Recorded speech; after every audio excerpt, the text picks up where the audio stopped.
पहला क्वेश्चन यहाँ पर आता है, enlist the GMP consideration required for pilot plant study. देखिए अब यहाँ पर आपसे पूछा गया है कि जीएमपी कंसिडरेशन मतलब गुड मैन्युफैक्चरिंग प्रोसेस आपको बतानी है किसकी, पायलट प्लांट स्टडी की, ठीक है। लेकिन उससे पहले आपको यहाँ पर यह बता देना होगा कि पायलट प्लांट होती क्या है, तो इससे एग्जामिनर के ऊपर आपका अच्छा इफेक्ट पड़ेगा।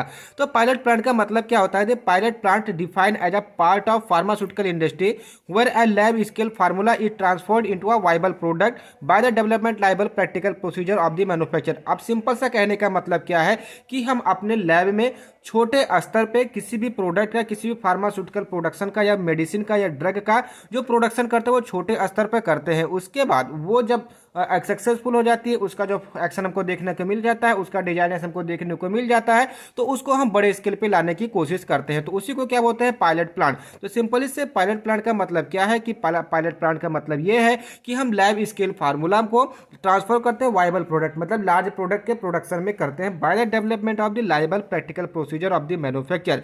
अब हम लैब में टेक्निक करते हैं तो वहाँ पे क्या कहते हैं, रिसर्च एंड डेवलपमेंट होती है। तो जब हम रिसर्च और डेवलपमेंट को पायलट प्लांट के स्टडी लेकर आएंगे तो वो हमारा क्या कहलाएगा, प्रोडक्शन कहलाएगा। तो सिंपल टर्म में अगर हम नहीं समझे कि हमारा जो लैब स्तर पे हमने काम किया है, मतलब लीड मॉलिक्यूल जो हमारा फार्माकोलॉजिकल एक्टिव मॉलिक्यूल उसको हमने खोजा है, खोजने के बाद उसको सुटेबल डोसेज फॉर्म दिया है, किसके माध्यम से, रिसर्च एंड डेवलपमेंट के माध्यम से।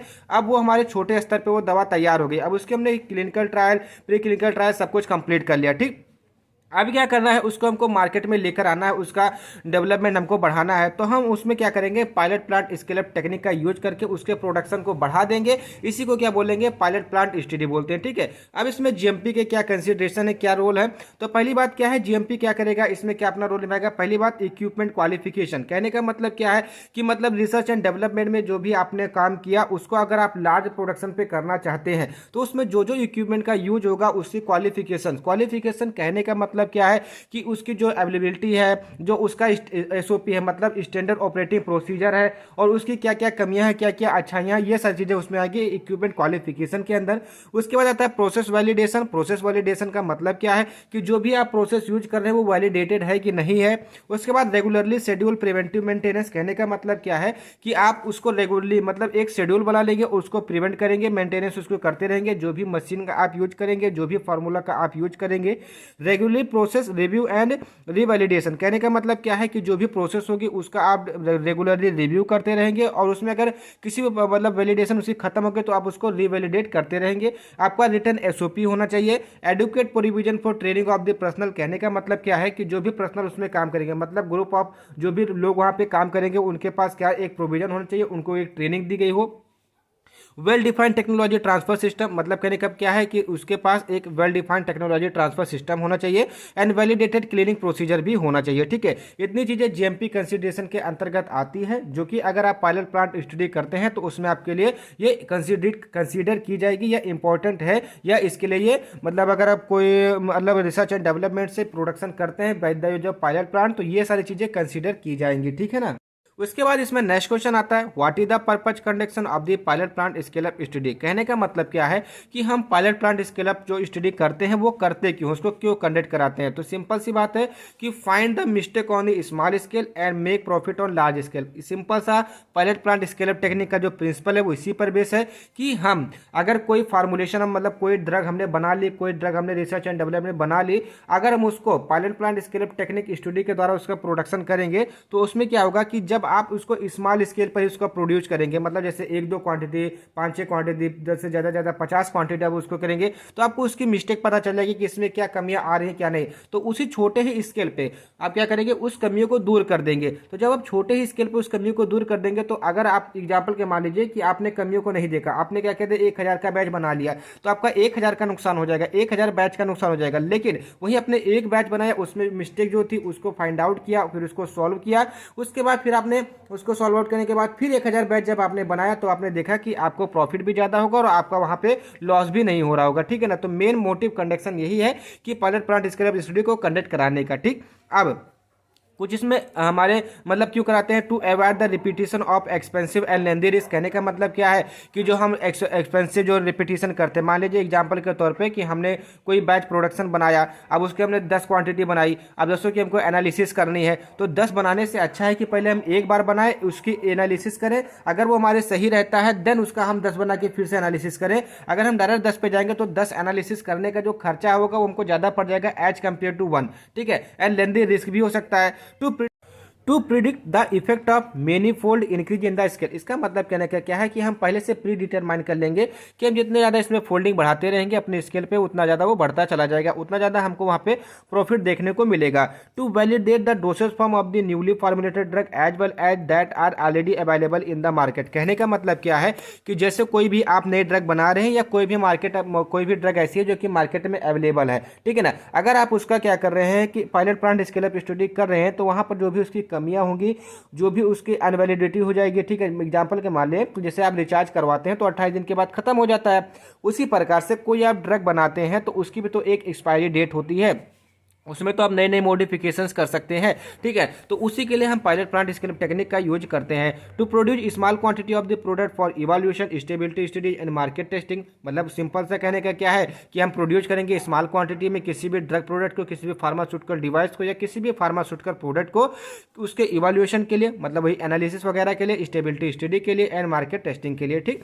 And to evaluate the result of laboratory stage, make necessary correction and improvement in the product and process. कहने का मतलब क्या है कि जब हम लेबोरेटरी स्टडीज के द्वारा उस प्रोडक्शन में, उस प्रोडक्ट में कमियां ढूंढ लेंगे, ठीक है ना, कि उसमें क्या कमी है क्या नहीं है, तो उसमें हम नेसेसरी करेक्शन कर पाएंगे, जिसकी वजह से जो हमारा प्रोडक्ट होगा वो अच्छा इंप्रूव्ड होगा और हमारी जो प्रोसेस होगी वो भी इंप्रूव्ड हो जाएगी और जो हमारा जो सामान है वो भी काफ़ी क्वालिटेटिव हो जाएगा। जब क्वालिटेटिव हो जाएगा तो हमारा मार्केट में आसानी से बिकना स्टार्ट हो जाएगा। उसके बाद नेक्स्ट क्वेश्चन आता है define technology transfer, enlist the name of Indian agency which are involve in the technology transfer process. ठीक है, देखिए ये जो क्वेश्चन है बहुत इंपॉर्टेंट है, ये आपका 2 नंबर में पूछा जा सकता है, 10 नंबर में पूछा जा सकता है और आपके 7 नंबर में भी पूछा जा सकता है, तो इसको आप अच्छे से समझिए।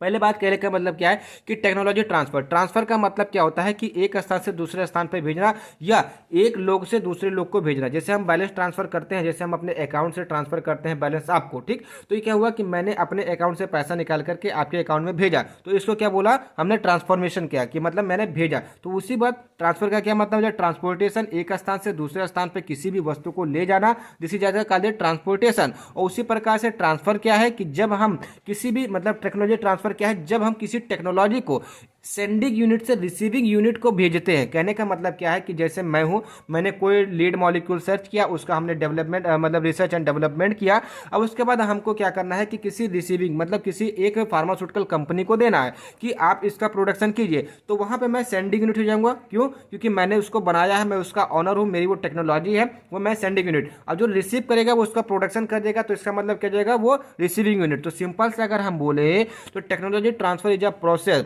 in which science and technology are transferred from one individual or group to another group or the company। Simple सा कहने का मतलब क्या है कि जो भी साइंस है, जो भी टेक्नोलॉजी है, उसको एक इंडिविजुअल से या किसी भी कंपनी से या किसी भी ग्रुप से, उसको हम किसी दूसरी कंपनी में, किसी दूसरे ग्रुप में या किसी दूसरे इंडिविजुअल पर्सन को ट्रांसफर करते हैं, तो this is called as technology transfer. Simple सा मतलब क्या है कि टेक्नोलॉजी को एक लोग से दूसरे लोग में ट्रांसफर करना या एक कंपनी से दूसरे कंपनी को बताना, this is called the technology transfer.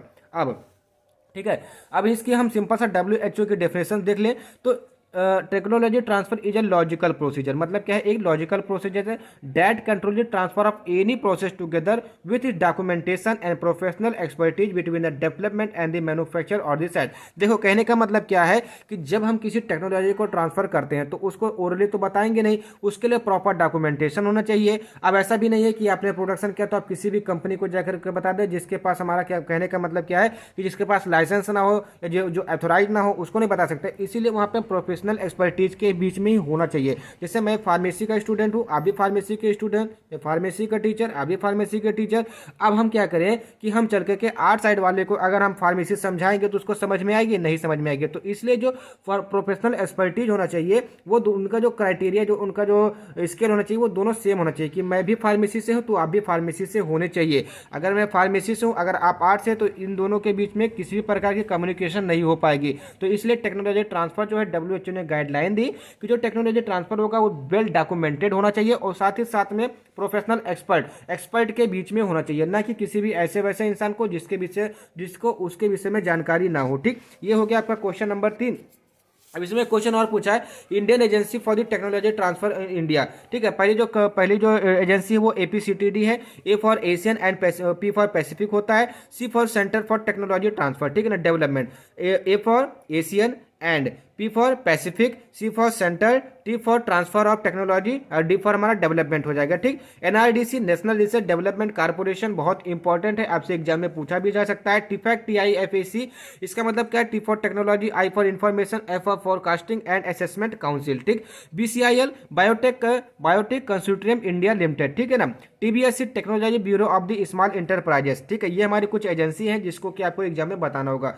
अब इससे के बारे में अगर 7 नंबर पर NRDC वगैरह, तो अभी हम आगे चल करके इसके विषय में और भी आगे मतलब क्वेश्चन आए हुए हैं इसके विषय में, तो वहां पर हम बात करेंगे। ठीक, उसके बाद नेक्स्ट क्वेश्चन आता है, what is the process validation. ठीक, प्रोसेस वैलिडेशन क्या है।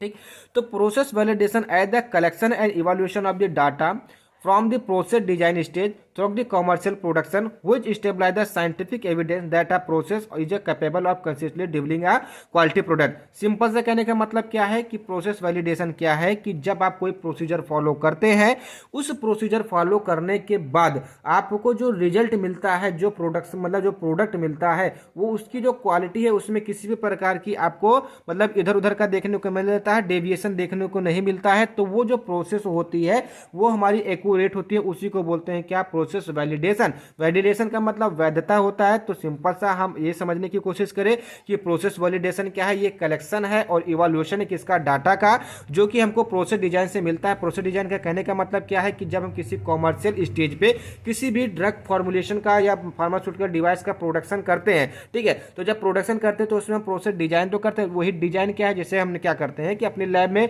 सिंपल सा समझिए, अपनी लैब में कोई भी प्रैक्टिकल को परफॉर्म करते हैं। अब उस प्रैक्टिकल को परफॉर्म करने के लिए हमको प्रोसीजर की आवश्यकता होती है। तो जब प्रोसीजर मिल जाता है तो हम क्या करते हैं, लैब को डिजाइन कर लेते हैं, ठीक है ना। तो वो डिजाइन जो लैब को हमने डिजाइन की है, वेल डिजाइन की, उसका प्रिंसिपल, उसका प्रोसीजर हमने वेल डिजाइन किया है, उससे क्या हमको अपना रिजल्ट मिलेगा कि नहीं मिलेगा, ठीक है ना। अगर रिजल्ट मिला तो इसका मतलब क्या है, वो प्रोसेस जो हमने प्रोसीजर फॉलो किया वो वैलिडेटेड है। अगर हमको रिजल्ट नहीं मिला, डेविएशन देखने को मिला, तो इसका मतलब वो हमारा इनवैलिड हो जाएगा। उसमें हमको साइंटिफिक तरीके से कुछ ना कुछ उसमें और इंप्रूवमेंट करने की जरूरत पड़ेगी। ठीक, तो ये हो जाएगा क्या, आपका प्रोसेस वैलिडेशन। अब document evidence which provide a high degree of assurance that a specific process will consistently result in a product that meets its predetermined specification and quality characteristic। वही जो मैंने अभी आपको बताया कि डॉक्यूमेंट एविडेंस मतलब आपको एक एविडेंस मिल जाए कि जैसे आप प्रैक्टिकल प्रोसीजर परफॉर्म कर रहे हैं, आपको वहां पर एक एविडेंस मिल गया कि आपने ये प्रोसीजर फॉलो किया, आपको ये एश्योर हो गए कि आप इस प्रोसीजर को फॉलो करेंगे तो वो रिजल्ट वो हमारा सही आएगा, उसमें किसी भी प्रकार का डेविएशन देखने को नहीं मिलेगा। तो इसी को बोलेंगे क्या, प्रोसेस वैलिडेशन, ठीक है ना। अब इसमें जो प्रोसेस होती है वो कहते हैं process design, process qualification and continue process validation. ठीक, ये आपका क्वेश्चन नंबर 4 हो गया। उसके बाद जो आपका इसमें नेक्स्ट क्वेश्चन आता है, question number 5, what is the meant by the regulatory affair, why regulatory affair are essential for the pharmaceutical industry. देखिए, रेगुलेटरी अफेयर क्या होता है कि जो फार्मास्यूटिकल कंपनी होती है, ठीक है, उसको मतलब लिंक करता है। कहने का मतलब क्या है कि जैसे एग्जांपल के तौर पर regulatory affairs form A part of pharmaceutical company linking the pharmaceutical firm with the regulatory authority. अब देखिए यहाँ पर ये समझिए कि फार्मास्यूटिकल फर्म और रेगुलेटरी अथॉरिटी समझिए। मान लीजिए कि आपने क्या किया कि एक रिसर्च एंड डेवलपमेंट के द्वारा आपने क्या किया, एक नए फार्मास्यूटिकल प्रोडक्ट का प्रोडक्शन किया, मतलब उसको रिसर्च किया, आपने उसको डेवलप किया। अब उसको आपको मार्केट में लेकर आना है, तो वो क्या करेगी, रेगुलेटरी अथॉरिटी आपको जैसे US FDA आपको अप्रूवल देगी, तभी आप उसको मार्केट में लेकर आएंगे। तो जो रेगुलेटरी अफेयर होता है ये हमारे क्या कहता है, form A part of pharmaceutical company, जो क्या लिंक करते हो फार्मास्यूटिकल फर्म मतलब आपको, और जो रेगुलेटरी अथॉरिटी जैसे US FDA जो अप्रूवल अथॉरिटी है, उन दोनों को बीच में जोड़ने का काम करते हैं। मतलब आपको कहने का मतलब फार्मास्यूटिकल फर्म को या फार्मास्यूटिकल इंडस्ट्री को रेगुलेटरी अथॉरिटी से जोड़ने का जो काम करते हैं वो क्या उनसे कौन करता है, रेगुलेटरी अफेयर। ठीक है, तो regulatory affair responsible for communicating with the regulatory authority. मतलब कहने का क्या है कि जो रेगुलेटरी अफेयर होती है रिस्पॉन्सिबल किसके लिए होती है कि वो अब रेगुलेटरी अथॉरिटी से कम्युनिकेट करे, आइदर इन रिटर्न, वर्बल और in order to obtain marketing approval of the drug. चाहे वो रिटर्न में करे चाहे वो वर्बली करे, बस उसको क्या करना है कि जो मतलब अपने ड्रग बनाया हुआ है उसको मार्केट में आप ले आए, उसके लिए उसको अप्रूवल लेना हो। एग्जाम्पल के तौर पे एनडीए मतलब न्यू ड्रग एप्लीकेशन, एएनडीए मतलब एब्रीवेटेड न्यू ड्रग एप्लीकेशन। ठीक है, ये आपकी क्या है, रेगुलेटरी अथॉरिटीज हैं। ठीक है, ये बात करती हैं किससे, रेगुलेटरी अथॉरिटी से बात करती हैं। ठीक है, रेगुलेटरी अथॉरिटी से बात करती हैं कि हमारा जो ड्रग है, हमारा जो प्रोडक्ट है वो हमको मार्केट में अप्रूवल के लिए चाहिए। ठीक है, उसके बाद जो हमारा यूएसएफडीए होगा या सीडीएससीओ होगा उसके ऊपर काम करेगा, रिसर्च मतलब देखेगा कि सारे प्रोसेस वैलिडेशन है कि नहीं है, अच्छा है प्रोडक्ट, सेफ है कि नहीं है, उसके बाद वो अप्रूवल दे देगा, देन मार्केट में वो प्रोडक्ट आ जाएगा। ठीक है ना। Regulatory affairs are essential for pharmaceutical industry, कहने का मतलब क्या, इसमें पूछा गया why regulatory affairs are essential for pharmaceutical industry. तो पहला for approval of the new drug for the marketing, मतलब जो भी नई ड्रग आपने बनाई हुई उसकी मार्केटिंग के अप्रूवल के लिए। Safe and effective drug identification, मतलब कहने का क्या है, जो भी ड्रग आप बना रहे हैं वो सेफ है या इफेक्टिव है उसके आइडेंटिफिकेशन के लिए। And to minimize the risk of the medication, और जो मेडिकेशन के रिस्क है उसको मिनिमाइज करने के लिए। कैसे मिनिमाइज करेगा, जैसे आपने कोई ड्रग बनाया, यूएसएफडीए के पास गया, यूएफडीए ने उसने अपने जो क्राइटेरिया जो पैरामीटर्स है उसको चेक किया, अगर वो सही है तो ठीक है, तो वो मार्केट में अप्रूवल के लिए जाएगी, अगर नहीं है तो उसको फिर से बैकवर्ड कर दिया जाएगा। तो इसका मतलब क्या, उसमें कुछ रिस्क था जिसके वजह से उसको बैकवर्ड कर दिया गया। ठीक, तो यहाँ minimise the risk of the medication. उसका नंबर 6 क्या है, explain the term INDA, NDA, ANDA, NIB. देखिए यहाँ से आपको क्या कर सकते हैं कि इसकी डेफिनेशन भी दे सकते हैं, आप इसका फुल फॉर्म भी दे सकते हैं, तभी आपको नंबर यहाँ पे मिल जाएगा।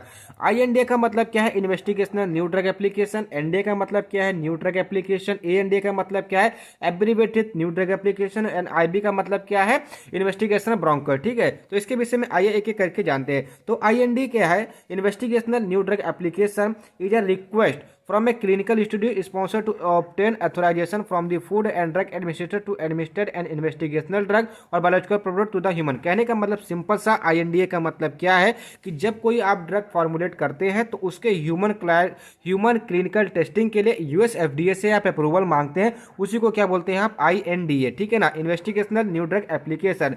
उसके बाद आता है NDA, new drug application, application for approving the new drug for scale and marketing from the FDA. कहने का मतलब क्या है कि एनडीए क्या है, इसमें आप क्या करते हैं कि एफडीए से आप अप्रूवल मांगते हैं कि आप जो ड्रग आपने बनाई है उसके सारे पैरामीटर सही है, उसके सेल और मार्केटिंग के लिए आपको मार्केट से अप्रूवल चाहिए, एसडीएफ से अप्रूवल चाहिए। तो आईएनडीए क्या है कि ह्यूमन किसी भी नए ड्रग की क्लिनिकल ट्रायल या ह्यूमन क्लिनिकल ट्रायल के अप्रूवल के लिए मांगी गई request from the USFDA. This is under the investigational new drug application के अंतर्गत आता है। और एनडीए क्या है, न्यू ड्रग एप्लीकेशन की जो मार्केट जो प्रोडक्ट हमने बनाया हुआ है वो सारे पैमाने पे खड़े उतरने के बाद यूएसएफडीए से हमने अप्रूवल मांगा है कि उसका जो प्रोडक्शन है हम लार्ज स्केल पे करके मार्केट में उसको सेल कर सकें और उसकी मार्केटिंग कर सकें। ठीक है ना।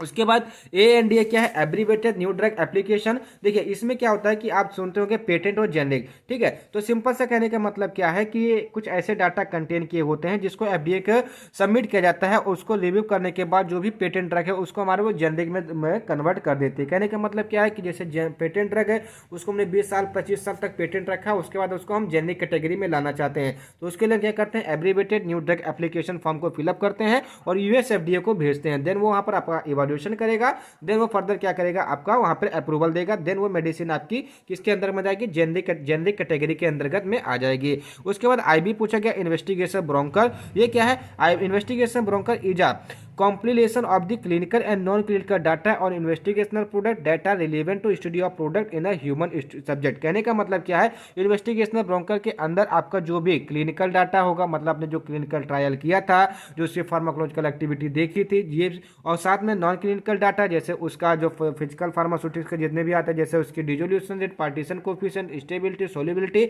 ईटीसी जो भी आपने देखा था उसके अंदर। ठीक है, उसका आप एक डाटा रखेंगे, रिकॉर्ड रखेंगे, उसी का बोलते हैं आप इन्वेस्टिगेटर्स ब्रोंकर बोलते हैं। ठीक है ना, किसके लिए, ह्यूमन सब्जेक्ट के लिए। उसके बाद नेक्स्ट क्वेश्चन आता है, write the name of regulatory which are govern by the CDSCO. ठीक है ना, मतलब आपको टोटल 7 मतलब लेबोरेटरी स्टडीज है जो कि सीडीएससीओ गवर्न करता है। पहले क्या है, सेंट्रल ड्रग लेबोरेटरी से जो कि कोलकाता में है। देखिए यहाँ पर आप क्या करिए, टेस्टिंग कर लीजिए, ये यहाँ पर आपके सारे के सारे टेस्टिंग। ठीक है, ये टेस्टिंग है, सॉरी यहाँ पे थोड़ी गलती हो गई, ठीक। तो सेंट्रल ड्रग लेबोरेटरी ये कोलकाता में है, सेंट्रल ड्रग टेस्टिंग लेबोरेटरी जो कि मुंबई है, सेंट्रल ड्रग टेस्टिंग लेबोरेटरी जो कि चेन्नई में है, सेंट्रल ड्रग टेस्टिंग लेबोरेटरी जो कि हैदराबाद में है, रेशनल या रीजनल ड्रग टेस्टिंग लेबोरेटरी जो कि गुवाहाटी में है, रीजनल ड्रग टेस्टिंग लेबोरेटरी जो कि चंडीगढ़ में, एंड सेंट्रल ड्रग लेबोरेटरी आपकी एक कसौली में। ठीक है, ये आपके टोटल 7 क्या है CDSCO के द्वारा चलाए गए लेबोरेटरी है। ठीक, उसके बाद नेक्स्ट क्वेश्चन आता है व्हाट इज द COPP। ठीक है, COP का मतलब क्या है? C for certificate, O for मतलब of, P for pharmaceutical product, मतलब P फॉर प्रोडक्ट। तो सर्टिफिकेट ऑफ फार्मास्यूटिकल प्रोडक्ट, इसका मेन मोटिव क्या होता है कि जैसे ट्रेड करने मतलब बिजनेस करने के लिए, जैसे क्या है कि आपके पास मतलब आप एक फार्मास्यूटिकल इंडस्ट्री है, एक दूसरे फार्मास्यूटिकल इंडस्ट्री है, तो आप दोनों के बीच में, चाहे वो दूसरे स्टेट में है, आप दूसरे स्टेट में है, तो आप दोनों के बीच में ट्रेड हो मतलब बिजनेस हो सके, तो उसके लिए एक सर्टिफिकेट की आवश्यकता बोलती है जिसको बोलते हैं COPP, मतलब certificate of pharmaceutical product.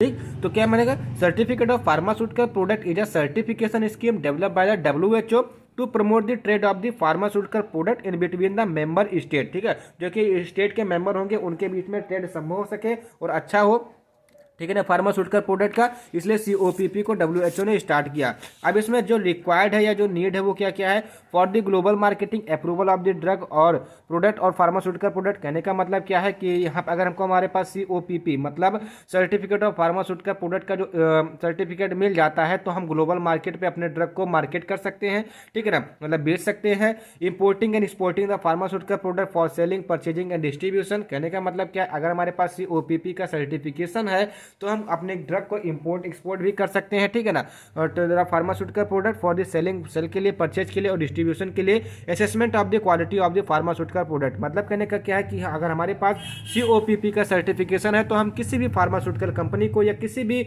Other state की फार्मास्यूटिकल कंपनी को या market level, global market level पे हम अपने आप को ये साबित करेंगे कि जो हमारा ड्रग है, प्रोडक्ट है, वो हमारा क्वालिटेटिव है, इसमें किसी प्रकार की क्वालिटेटिव मतलब क्वालिटी में किसी भी प्रकार की कोई कमी नहीं की गई है। ठीक, उसके बाद इसमें जो नेक्स्ट क्वेश्चन आता है, देन इसमें क्वेश्चन नंबर 9 क्या कहता है? Explain the term TQM and QBD, write the benefit of the QBD। ठीक है, तो TQM क्या है? Total quality management. तो टोटल क्वालिटी मैनेजमेंट क्या है? A management approach for an organisation, मतलब जैसे आपकी कोई फार्मास्यूटिकल इंडस्ट्री है, कोई ऑर्गेनाइजेशन है, तो उसके लिए मैनेजमेंट अप्रोच होना चाहिए। ठीक है ना, जो क्या करेगा? सेंटर ऑन द क्वालिटी, उसका जो मेन मोटिव होगा, जो सेंटर होगा वो क्वालिटी के ऊपर होगा।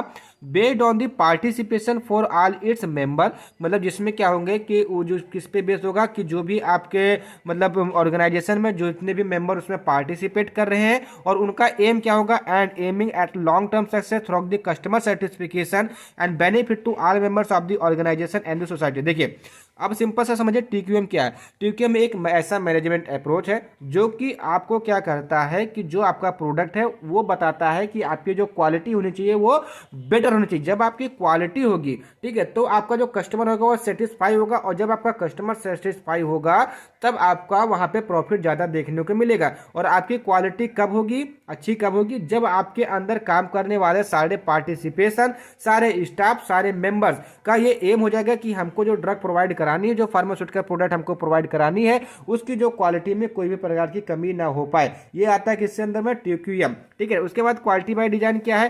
Quality by design is defined as a systemic approach to development that begin with the predefined objective. कहने का मतलब क्या है? And emphasis. कहने का मतलब क्या है कि हम पहले से ही कोई मतलब प्रोसीजर उठा ले रहे हैं। मतलब प्री डिफाइंड का मतलब क्या है कि पहले से उसको डिफाइन कर दिया गया कि अगर आप इसको ऐसा करेंगे तो ही आप इसको ऐसा पाएंगे। अदरवाइज अगर आप कोई भी ऐसा प्रैक्टिकल प्रोसीजर परफॉर्म करते हैं जो कि प्री डिफाइंड नहीं है आप वहां पे, तो वो आपका इसमें आता है रिसर्च के अंतर्गत में जाता है। तो रिसर्च में बहुत सारी चीजें गड़बड़ भी होती है और बहुत सारी चीजें बन भी जाती है, तो वहां पे हमारा लॉस होने का चांसेस ज्यादा है। ठीक, इसीलिए अगर हम किसी भी प्रोडक्शन को करते हैं, किसी भी फार्मास्यूटिकल प्रोडक्ट को बनाते हैं, तो उसके लिए एक प्रॉपर डिजाइन कर लेते हैं कि हमको कौन सा प्रोसीजर फॉलो करना है, कौन कौन से स्टेप हमको यहाँ पे मतलब इन्वॉल्व करने हैं। तो सिंपल सा QBD is a systemic approach to development that begin with the predefined objective and emphasis product and process understanding and process control based on the sound science and the quality risk management. ठीक, उसके बाद इसके benefit क्या होंगे क्यूबीडी के क्या क्या, it comprise of the designing and developing formulation and manufacturing process. कहने का मतलब क्या है, जो क्यूबीडी होगा मतलब क्वालिटी बाय डिजाइन, इसके पास ये कंप्राइज से क्या हो जाएगा, कैसे आपको ड्रग को बनाना है, डिजाइन कैसे करना है, एंड डेवलपिंग फार्मुलेशन जो भी उसका प्रोसीजर वगैरह होगा, एंड मैन्युफैक्चरिंग प्रोसेस और कैसे मैन्युफैक्चर किया जाएगा। ये सारी चीजें, ये जो डाटा होगा किसके पास होगा, क्यूबीडी के पास होगा, जो क्या करेगा, ensure pre defined product specification, जो क्या करेगा कि जब आप प्रोडक्ट बनाने वाले होंगे तो आपको पहले पता हो जाएगा कि इसमें ये चीजें, इसकी क्वालिटी आपको यहाँ पे देखने को मिलेगी।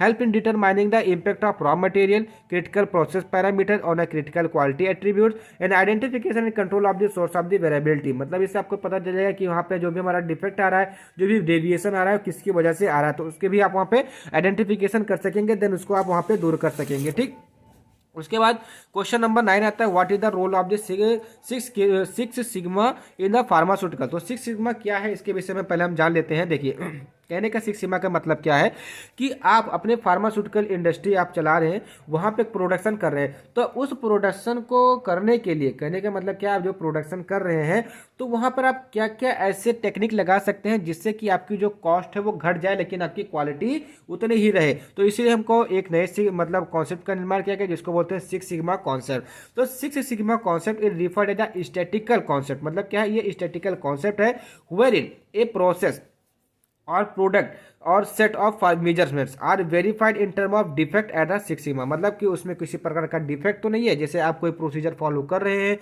कोई आप प्रोडक्शन कर रहे हैं, उसमें जो भी आप इम्फेसिस कर रहे हैं, जो भी आपने क्यूबीडी का यूज किया है, उसमें किसी भी प्रकार का कोई भी डिफेक्ट तो देखने को नहीं मिला।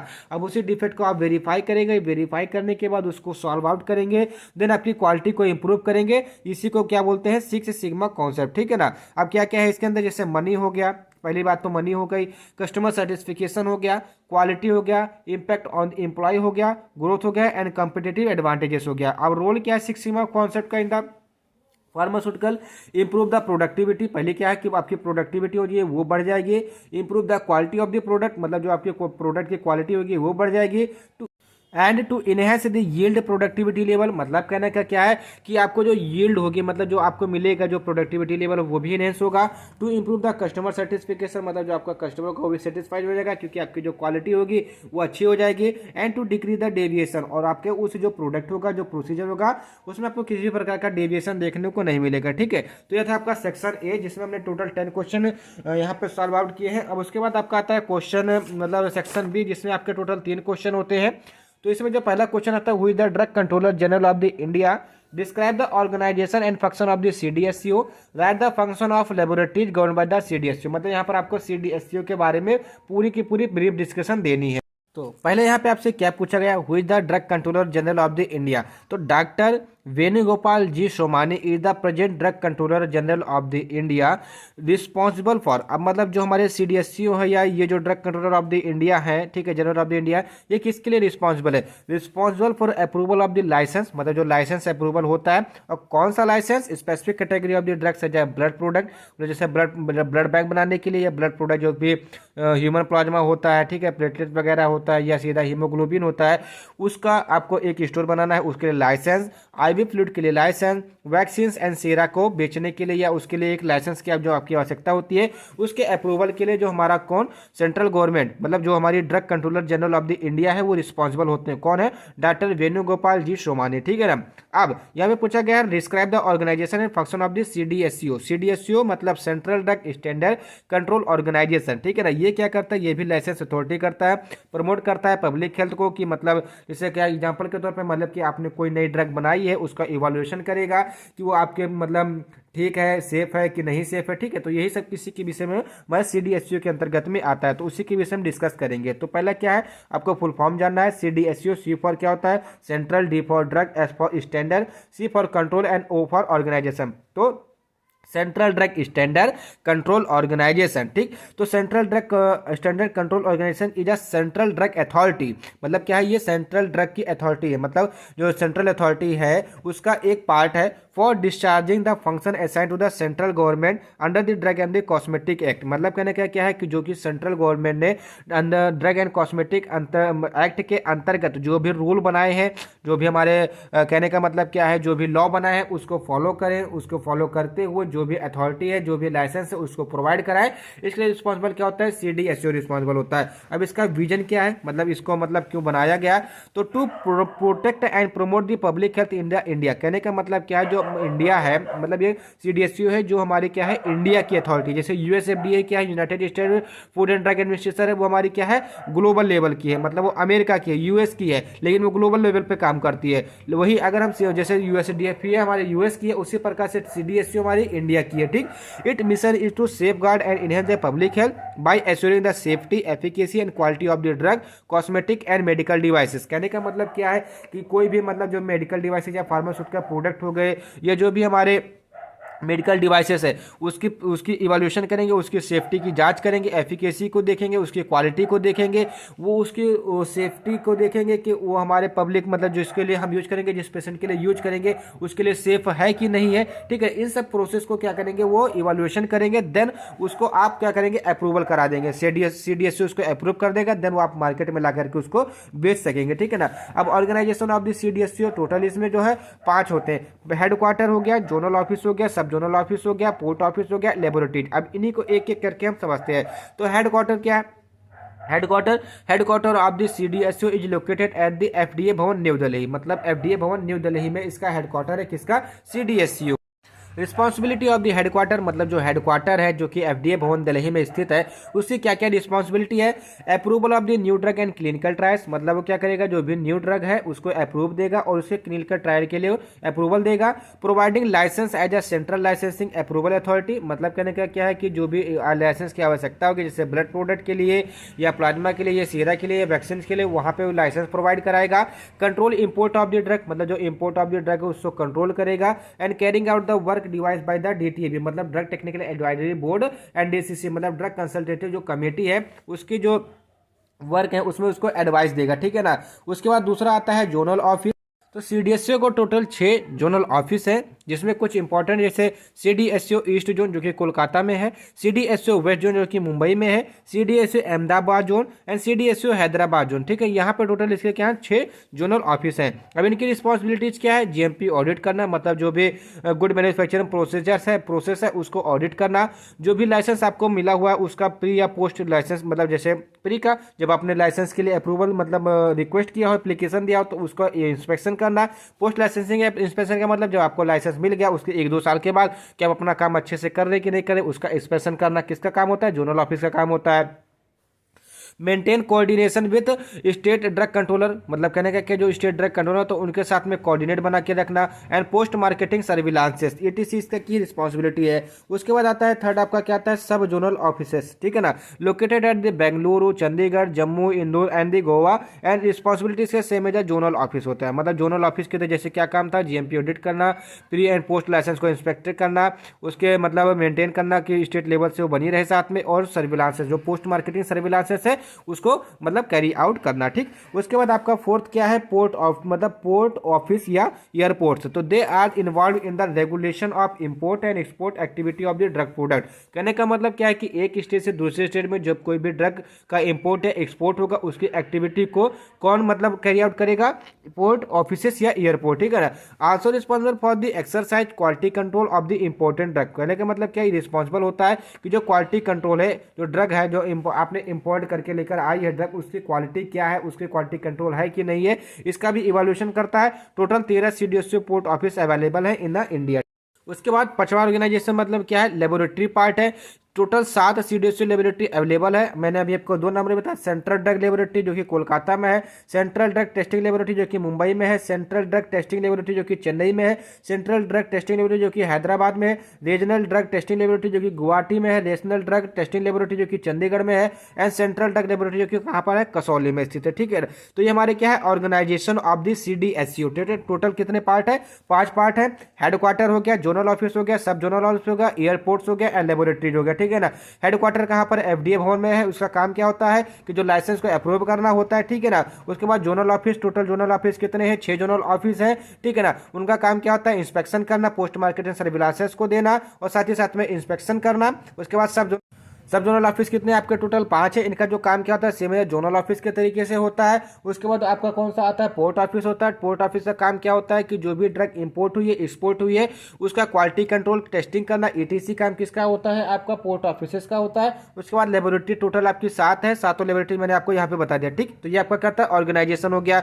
उसके बाद इसके फंक्शन ऑफ द सीडीएसयू, मतलब यहाँ पे क्वेश्चन में पूछा गया था सीडीएसयू का फंक्शन क्या है, तो laying down safety and quality standard for the drug cosmetic diagnostic end devices, मतलब जो भी ड्रग बन रही है, जो भी फार्मास्यूटिकल डिवाइसेस बन रही है, उसको जो क्वालिटी है वो बनी रहे, उसकी जो सेफ्टी है वो अच्छी रहे, इसके लिए रिस्पॉन्सिबल कौन है, सीडीएसओ उसका इवैल्यूएशन करती है, ठीक है ना। Regulating marketing of the new drug, मतलब जो कि न्यू ड्रग होगी उसकी मार्केटिंग के लिए अप्रूवल भी कौन हमारा देता है, सीडीएसओ देती है। Regulate standard of the imported drug, मतलब जो हमारे इंपोर्टेड ड्रग है उसका स्टैंडर्ड वैसा का वैसा बना रहे, उसकी क्वालिटी वैसी की वैसी बने रहे, वो कौन रेगुलेट करता है, CDSO. Regulate clinical research in the India, मतलब इंडिया में जो क्लिनिकल रिसर्च है वो रेगुलेट कौन करता है, सीडीएसओ करता है। Test the drug in central drug labs, मतलब कहने का क्या है कि जो भी ड्रग नई ड्रग बनी है उसको सेंट्रल ड्रग लैब में जो टेस्टिंग करवानी है उसके लिए रिस्पॉन्सिबल कौन होता है, सीडीएसओ होता है। Carrying out the work related to DTAB and DCC, मतलब जो ड्रग टेक्निकल एडवाइजरी बोर्ड है और ड्रग कंसल्टेटिव कमेटी है उसके जितने भी रिलेटेड वर्क है उसको ये कैरी आउट करता है, साथ में मिलकर मतलब कोऑर्डिनेट के साथ में काम करते हैं। And approving the license as a central license approval authority, मतलब एज जैसे हमारी क्या दो गवर्नमेंट होती है ना, एक सेंट्रल होती है, एक स्टेट होती है। सेंट्रल गवर्नमेंट के अंदर स्टेट गवर्नमेंट काम करती है, उसी प्रकार से जो हमारी सीडीएसयू है ये हमारी सेंट्रल, मतलब सेंट्रल लेवल की क्या है, एक लाइसेंस अप्रूवल अथॉरिटी है। इसके अंदर हमारे क्या होते हैं कि स्टेट लेवल की जो भी ड्रग अथॉरिटी होंगे वो यहाँ पे काम करती है, ठीक है ना, for this certain drug large volume parental vaccine etc के लिए, ठीक है। Guiding on technical matters and monitoring ADR, मतलब जो भी टेक्निकल मैटर्स होंगे, ठीक है, उनमें गाइड करेगा और जो उसके एडीआर उसको भी मॉनिटर करेगा। Distribute quartz for the narcotic drug, मतलब कि जैसे हमको नार्कोटिक ड्रग यूज नहीं करना चाहिए, धूम्रपान निषेध है, ठीक है ना, injurious to the health, smoking है इंजुरियस टू द हेल्थ, ये सब क्या है, डिस्ट्रीब्यूट कोड्स है, ठीक है, नार्कोटिक ड्रग के। Publishing and updating Indian pharmacopoeia, मतलब जो इंडियन फार्माकोपिया उसको पब्लिश करना और साथ साथ में अपडेट करना, जैसे आप देखते हैं ना कि इंडियन फार्माकोपिया 2018 न्यू एडिशन, ठीक है ना, ऑरेंज कलर, तो वो क्या है उसको अपडेट किया गया किसके द्वारा, सीडीएसओ के द्वारा, ठीक है ना। उसके बाद screening drug formulation that are available in the Indian market, मतलब जो भी इंडियन मार्केट में जो ड्रग अवेलेबल है उसकी जो ड्रग फार्मुलेशन उसको स्क्रीन आउट करना, मतलब जो फार्माकोपिया में उसकी स्क्रीनिंग दी गई है, फार्मुलेशन दी गई है, उसको स्क्रीनिंग आउट करना, ये काम किसका होता है, सीडीएसयू का होता है। उसके बाद उसमें एक और टॉपिक डाला गया था, function of the laboratories govern by the CDSO, मतलब ये क्वेश्चन पूछा गया था आपके इसी क्वेश्चन में, ठीक। तो कौन कौन से देखिए, अब सिंपल सा लेबोरेटरी का क्या काम होता है, एनालिसिस ही करना तो काम होता है, ठीक है ना। उसके बाद एनालिसिस, उसके बाद आपको क्या करना है, एनालिसिस करने के बाद जो भी उसके क्राइटेरिया होंगे वो सब बताएगा। तो वही फंक्शन क्या है, analysis of the drug and the pharmaceutical cosmetics and the medical devices manufacture in the country, मतलब कंट्री के अंदर जो भी आपके फार्मास्यूटिकल्स होंगे, जो भी ड्रग होंगे, जो भी कॉस्मेटिक होंगे, जो मेडिकल डिवाइसेस होगा उनका एनालिसिस करेगा, ठीक है ना। Analysis of the import drug and the cosmetic sample entering through the port office by CDSO, मतलब सीडीएसओ पोर्ट ऑफिस के द्वारा जो भी ड्रग इंपोर्ट होकर के आएंगे उनकी क्वालिटी कंट्रोल टेस्टिंग करना, एनालिसिस करना, ठीक है ना। Analysis of the drug and the pharmaceutical formulation received as a survey sample from the CDSO and its zonal office, कहने का मतलब क्या है कि जो भी आपकी ड्रग फार्मास्यूटिकल फार्मुलेशन है वो आपके मार्केट में आना चाहती है तो उसका पहले आपका सैंपल आएगा, उस सैंपल को मतलब एनालिसिस करना, ये काम किसका होता है, सीडीएसओ लेबोरेटरी का होता है, ठीक है ना। Then collection, storage and distribution of the international standard reference preparation of the drug and pharmaceutical substances, कहने का मतलब क्या है कि जो भी इंटरनेशनल लेवल के स्टैंडर्ड रेफरेंस प्रिपरेशन है, प्रोसीजर है, उसको कलेक्ट करना, उसको स्टोर करना, उसको डिस्ट्रीब्यूट करना, मतलब लेबोरेटरीज को और डिफरेंट इंस्टीट्यूशंस को, डिफरेंट रिसर्चर्स को, कि आप इसका यूज करके आप अपना फार्मास्यूटिकल सब्सटेंस जो फार्मास्यूटिकल ड्रग है उसको प्रिपेयर कर सकते हैं। And to conduct the analytical research on standardization and methodology of the drug, कहने का मतलब क्या है कि जो स्टैंडर्डाइजेशन का मतलब जो रिसर्च आप कर रहे हैं उसका स्टैंडर्ड है, स्टैंडर्डाइजेशन जो प्रोसेस होगी, जो मेथोडोलॉजी होगी, उसको चेक करने के लिए जैसे आप क्या करते हैं, आपने कोई रिसर्च की, रिसर्च में आपका टेस्ट मिला, उसको रेफरेंस से क्या करेंगे, स्टैंडर्डाइज कराएंगे, ठीक है ना। तो वो क्या होता है, वो भी कंडक्ट कराती है कौन, हमारा सीडीएसओ कराती है। To help in development process of the Indian pharmacopoeia, कहने का मतलब क्या कि इंडियन फार्माकोपिया को डेवलपमेंट कराने के लिए भी हमारी सीडीएसओ की जो लेबोरेटरी है वो हेल्प करती है। to active the Central Drug Control Administration regarding the toxicity of the approved under the processed drug, ठीक है ना, to collaborate with the WHO for the preparation of the international standard and specification of the international pharmacopoeia। देखिए जैसे अभी आपके समय में क्या जो कोविड की वैक्सीन बनी थी वहाँ पे WHO के साथ में कंसल्ट करके कोलैबोरेट किया गया, देन उसको मान्यता मिली, देन वो पूरी की पूरी मार्केट में वो आने लगी, ठीक है ना। तो इसी प्रकार से किसका काम होता है, CDSO में जो लेबोरेटरी है उनका यही काम होता है। क्वेश्चन नंबर 2 यहाँ पे क्या है, explain in detail about the NDA, how ANDA is different from the NDA। तो पहले समझते हैं कि NDA क्या है, तो न्यू ड्रग एप्लीकेशन क्या है। The new drug application is an application submitted to US FDA for the permission to marketing and new drug product in the market. मतलब कहने का क्या है कि जैसे हमने कोई नई ड्रग बनाई हुई है, अब उसको हमको अपने मार्केट में लेकर आना है, उसकी मार्केटिंग करनी है, तो उसके लिए हमको परमिशन लेनी पड़ेगी। उस परमिशन के लिए हमको एक एप्लीकेशन लिखना पड़ेगा, और वो एप्लीकेशन किसको लिखा जाता है, US FDA को लिखा जाता है। तो उसी एप्लीकेशन का क्या नाम है, न्यू ड्रग एप्लीकेशन, ठीक है ना। तो for approval for getting the selling and marketing of the newly developed drug, मतलब जो हमने नई ड्रग डेवलप की है उसकी मार्केटिंग और सेलिंग के लिए हमको अप्रूवल चाहिए। वो अप्रूवल हमको कौन देगा, US FDA। तो उसके लिए हम क्या लिखते हैं, एक एप्लीकेशन लिखते हैं जिसको बोलते हैं न्यू ड्रग एप्लीकेशन, ठीक। अब न्यू ड्रग एप्लीकेशन का एम क्या है कि आप जो ड्रग हो वो सेफ हो, इफेक्टिव हो। कहने का मतलब क्या है कि US FDA कब अप्रूवल देगा, उसका अपने पैरामीटर्स पे चेक करेगा, उसका एवोल्यूशन करेगा, उसका एनालिसिस करेगी, ठीक है ना, उसकी कैरेक्टरिस्टिक देखेगी, ठीक है, उसकी इफेक्टिवनेस देखेगी, उसकी सेफ्टी गाइडलाइंस देखेगी, उसकी क्वालिटी देखेगी, तभी तो मार्केट के अप्रूवल देगी। तो जब ये सारी एनालिसिस हो जाएगी तो आपको सेफ और इफेक्टिव ड्रग मिलेगी मार्केट के अंदर।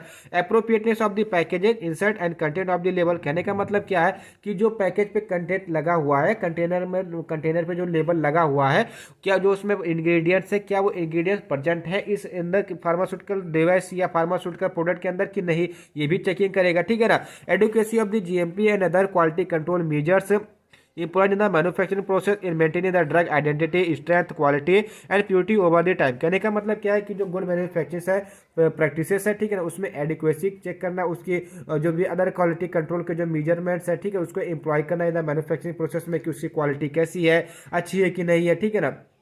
किसके लिए, मेंटेन ड्रग आइडेंटिटी, कि आप ड्रग को आइडेंटिफाई कर पाए, उसकी स्ट्रेंथ को देख पाए, क्वालिटी को देख पाए and purity over the time, मतलब टाइम टू टाइम उसकी चेकिंग कर सके, ठीक है। तो ये क्या है, NDA का एम है, ठीक। उसके बाद स्टेप इन द NDA, मतलब जो न्यू ड्रग एप्लीकेशन में क्या कौन कौन से स्टेप्स हैं उसके विषय में। पहला क्या है, आप मतलब जो फॉर्म होगा उसमें पहले आपको इंट्रोडक्शन बताना पड़ेगा, brief introduction of the drug, मतलब जो आपने ड्रग पे क्या काम किया, क्या काम नहीं किया, किस पर्पज के लिए है, इसका क्या काम है, क्या नहीं काम है, आपको कहाँ से मिले, पहले आप उसका ब्रीफ इंट्रोडक्शन देंगे।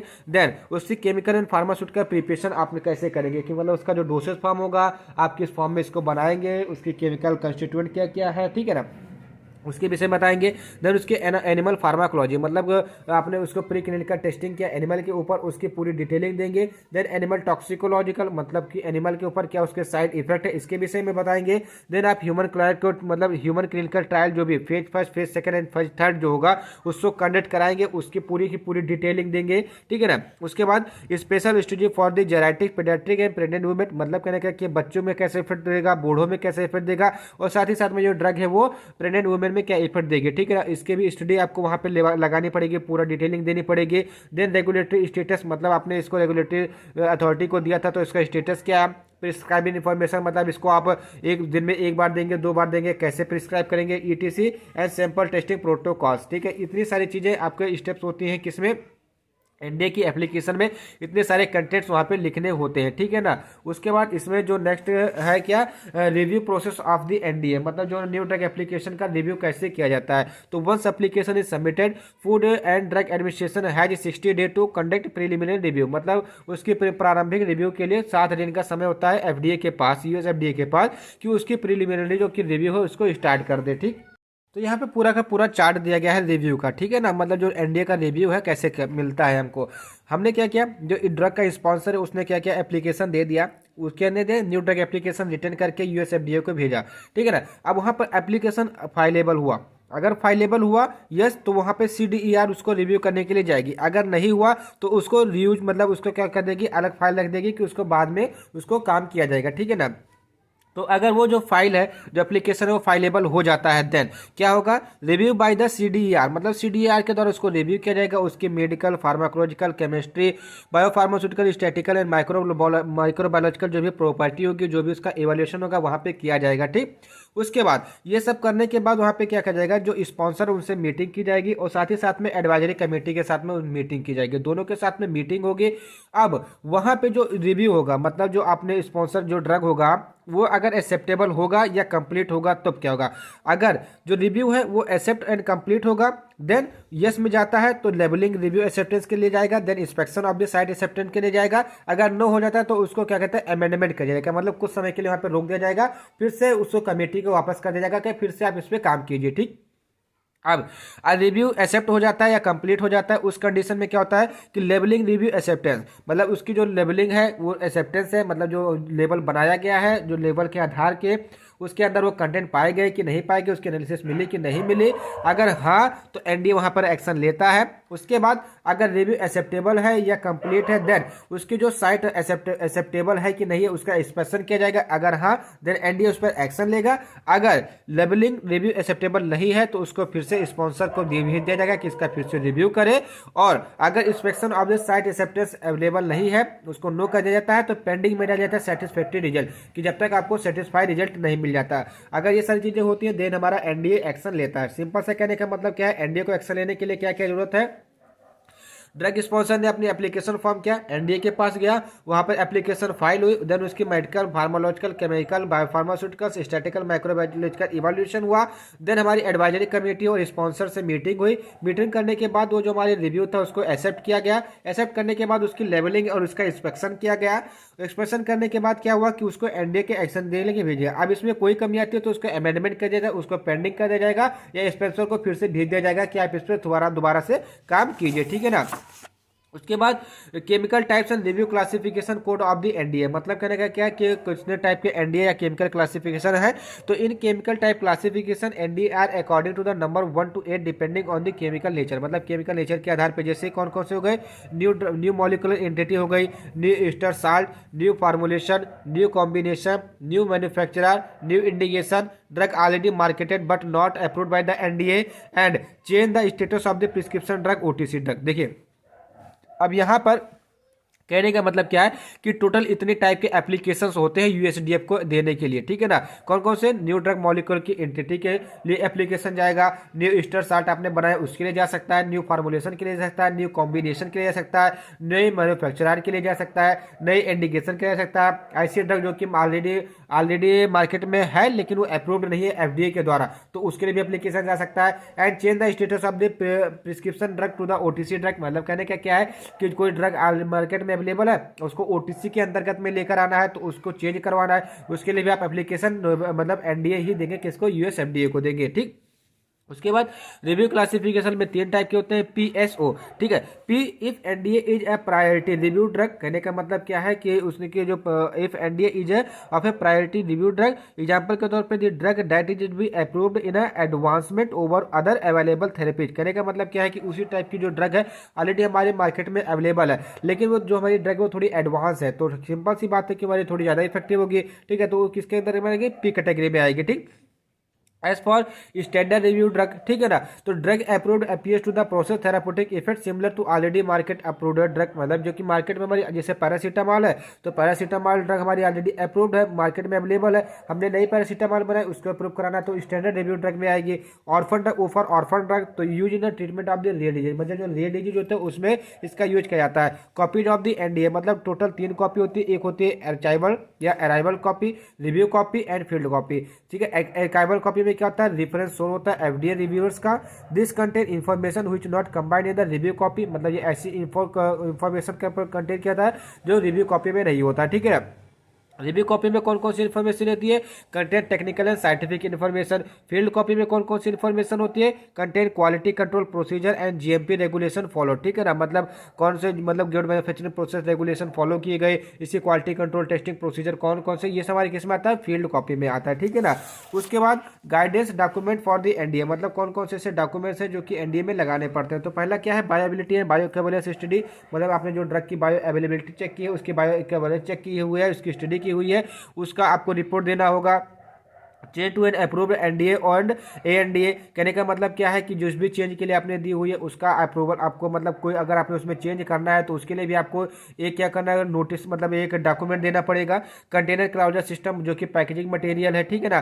Format and content of the microbiological section of an application, format and content of the clinical and statical section of an, मतलब वही जो कि आपको मतलब माइक्रोबायोलॉजिकल, केमिकल, ठीक है, बायोफार्मास्यूटिकल, मेडिकल, ठीक है ना, स्टैटिकल जो कि आपने वहाँ पर CDER के द्वारा उसका रिव्यू किया गया था, ठीक। Submitting, assembling and submitting new drug and antibiotic application, impurity in the drug substance, मतलब उस ड्रग सब्सटेंस में कितनी इम्प्योरिटी प्रेजेंट हो सकती है, drug master file and PET drug application, ठीक है ना। अब कंटेंट ऑफ द एनडीए, मतलब एनडीए के कौन कौन से कंटेंट है, तो एप्लीकेशन फॉर्म होगा, इंडेक्स होगा, समरी होगी, टेक्निकल सेक्शंस होगा, सैंपल एंड लेबलिंग होगी, केज रिपोर्ट फॉर्म होगा एंड ट्यूबुलेशन होगा एंड अदर एडमिनिस्ट्रेशन जो भी डॉक्यूमेंट्स उसमें लगे होंगे, ठीक है ना। देन वो पोस्ट अप्रूवल कम्युनिकेशन के लिए जाएगी। Once NDA is approve, department of the regulatory affairs of the company should consider report the ADR to the FDA, ठीक है ना। तो ये हमारे क्या जाएगा, पोस्ट अप्रूवल कम्युनिकेशन के मार्केट में आने के बाद उस ड्रग का कोई ADR देखने को मिला कि नहीं, वो क्या करेगी, जो हमारी ADR रिपोर्ट मतलब रेगुलेटरी अफेयर होगी वो किसको रिपोर्ट कर देगी, हमारी US FDA को रिपोर्ट कर देगी, ठीक है ना। उसके बाद इससे पूछा गया था different between the NDA and ANDA, तो एनडीए क्या है, न्यू ड्रग एप्लीकेशन है, जबकि ANDA क्या है, एब्रीवेटेड न्यू ड्रग एप्लीकेशन है, ठीक है। एनडीए क्या है, टेक लॉन्गर टाइम अबाउट 15 से 16 साल, ठीक है, वो 12 से 15 साल, क्योंकि ये पेटेंट ड्रग होती है, ठीक है ना, इसलिए ये लॉन्ग समय लेती है। वही अगर ANDA की बात करते हैं, compare to non NDA require less time about 1 to 2 years, 1-2 साल में हो जाता है। एप्लीकेबल फॉर न्यू ड्रग, मतलब एनडीए जो एप्लीकेबल न्यू ड्रग के लिए एप्लीकेबल होता है, वही जो ANDA होते हैं applicable for the generic drug. NDA की जो ड्रग की कॉस्ट होगी वो हाई होगी, लेकिन ANDA की जो ड्रग की कॉस्ट होगी वो लो होगी। उसके बाद एनडीए में clinical and non clinical and clinical esterification essential, लेकिन ANDA में clinical and non clinical essential नहीं होता, लेकिन उसकी बायो एबिलिटी और बायो इक्विवेलेंस जो स्टडी होती है वो इंपॉर्टेंट होती है, ठीक। So, an abbreviated new drug application contain data which is submitted to FDA for the review and potential approval for the generic drug product, मतलब जो generic drug product होते हैं उसको अप्रूवल के लिए हम ANDA मतलब abbreviated new drug application जो होता है उसको हम FDA को देते हैं, ठीक है ना, जिसमें हमारे एसेंशियल डाटा कंटेन किए होते हैं। Whereas new drug application is an application through which sponsor formally propose the approval of the new pharmaceutical drug, मतलब जो उसने न्यूली डेवलप की हुई है उस फार्मास्यूटिकल ड्रग को मार्केट में अप्रूव कराने के लिए न्यू ड्रग एप्लीकेशन का यूज करके वो US FDA से अप्रूवल मांगता है, ठीक है। तो यहाँ पर आपका क्वेश्चन नंबर 2 होता है कंप्लीट। इसमें क्वेश्चन नंबर 3 है, what is the importance of the technology transfer in pharmaceutical industry, right and not on the NRDC, ठीक है ना। तो टेक्नोलॉजी ट्रांसफर क्या है कि किसी भी टेक्नोलॉजी का या किसी भी साइंटिफिक मेथड का एक कंपनी के द्वारा दूसरे कंपनी को या एक इंडिविजुअल के द्वारा दूसरे इंडिविजुअल को वो टेक्नोलॉजी ट्रांसफर करना, this is known as a technology transfer. तो technology transfer is the process by which the manufacturing process and analytical method are transferred from one manufacturing unit to another unit or from a research and development department to manufacturing unit, मतलब research and development department के द्वारा जो उसके procedures हैं, जो उसके design, जो इसके स्पेसेस है, उसको मैन्युफैक्चरिंग यूनिट को ट्रांसफर करना, this is known as the technology transfer, ठीक है ना। The technology transfer by the sending unit to the receiving unit, मतलब जो टेक्नोलॉजी ट्रांसफर किया जाता है वो सेंडिंग यूनिट के द्वारा रिसीविंग यूनिट को ट्रांसफर किया जाता है। अभी इंपॉर्टेंस क्या है टेक्नोलॉजी ट्रांसफर की, ये समझ लेते हैं। तो पहला क्या है, ट्रांसफर ऑफ टेक्नोलॉजी में भी आइदर इंटर कंपनी और इंट्रा कंपनी, मतलब कहने का कि यह इंटर कंपनी भी हो सकता है, इंट्रा कंपनी। इंटर कंपनी का मतलब क्या होता है कि एक ही, मतलब जैसे दो कंपनी का मतलब जैसे एक एपी फार्मास्यूटिकल हो गया, दूसरा यूनिकेम हो गया, तो उन दोनों के बीच में जब टेक्नोलॉजी का ट्रांसफर होगा तो उसको बोलेंगे इंटर कंपनी। वहीं अगर इंट्रा कंपनी तो एक ही कंपनी की दो ब्रांच के बीच में जो होता है उसको बोलते हैं इंट्रा कंपनी, ठीक है ना। For several reason such as additional capacity, कि वो अपनी कैपेसिटी को बढ़ा सके, फॉर रिलोकेटिंग द प्रोसेस, मतलब अपने जो प्रोसेस है उसको रिलोकेट कर सके, and for merging and consolidation, ठीक है ना। Important to make pharmaceutical product gain entry into the commercial market, इनका जो सबसे मेन मोटिव क्या होता है कि जो फार्मास्यूटिकल प्रोडक्ट है उसको मार्केट के अंदर, मतलब कॉमर्शियल मार्केट के अंदर उसको एंट्री दिलाई जाए। demonstration of necessary information to technology transfer from the research development to an actual manufacturing। कहने का मतलब क्या, जैसे आपने कोई नई ड्रग फार्मुलेशन बनाई, उसके ऊपर रिसर्च किया, उसका डेवलपमेंट किया, अब उसको क्या करना है कि आपको एक्चुअल मैन्युफैक्चरिंग करनी, उसका प्रोडक्शन करना, उसको मार्केट के अंदर लेकर आना है, तो उसके लिए भी टेक्नोलॉजी ट्रांसफर होता है। क्यों? क्योंकि अगर आपने रिसर्च और डेवलपमेंट तो कर ली, लेकिन आपके पास इतना पैसा तो नहीं कि आप कोई एक फार्मास्यूटिकल इंडस्ट्री खड़ी कर दे तुरंत, ठीक है ना, उसके लिए भी आपको टाइम की आवश्यकता पड़ेगी, धीरे धीरे बनाना पड़ेगा। तो इसलिए उस टेक्नोलॉजी को ट्रांसफर करके आप किसी भी फार्मास्यूटिकल इंडस्ट्री को उसके मैन्युफैक्चरिंग यूनिट को बढ़ा सकते हैं। ठीक, to elicit the necessary information to transfer technology of existing product between the various manufacturing process. कहने का मतलब क्या है कि इलिसिट करना, कि जो हमारे कोई जो भी हमारे मार्केट में ऑलरेडी प्रोडक्ट अवेलेबल है, ठीक है ना, उसकी जो टेक्नोलॉजी है उसको इलिसिट करना। मतलब इलिसिट करने का मतलब सिंपल सा उसको फिर से इवालुएट करना, ठीक है ना, कि उसको कैसे बेहतरीन किया जा सकता है, कैसे बेहतर बना सकता है, उसकी भी टेक्नोलॉजी को ट्रांसफर करना किसी दूसरी मैन्युफैक्चरिंग प्रोसेस को, जिससे कि उसका प्रोडक्शन क्या हो सके, बढ़ सके, ठीक है ना।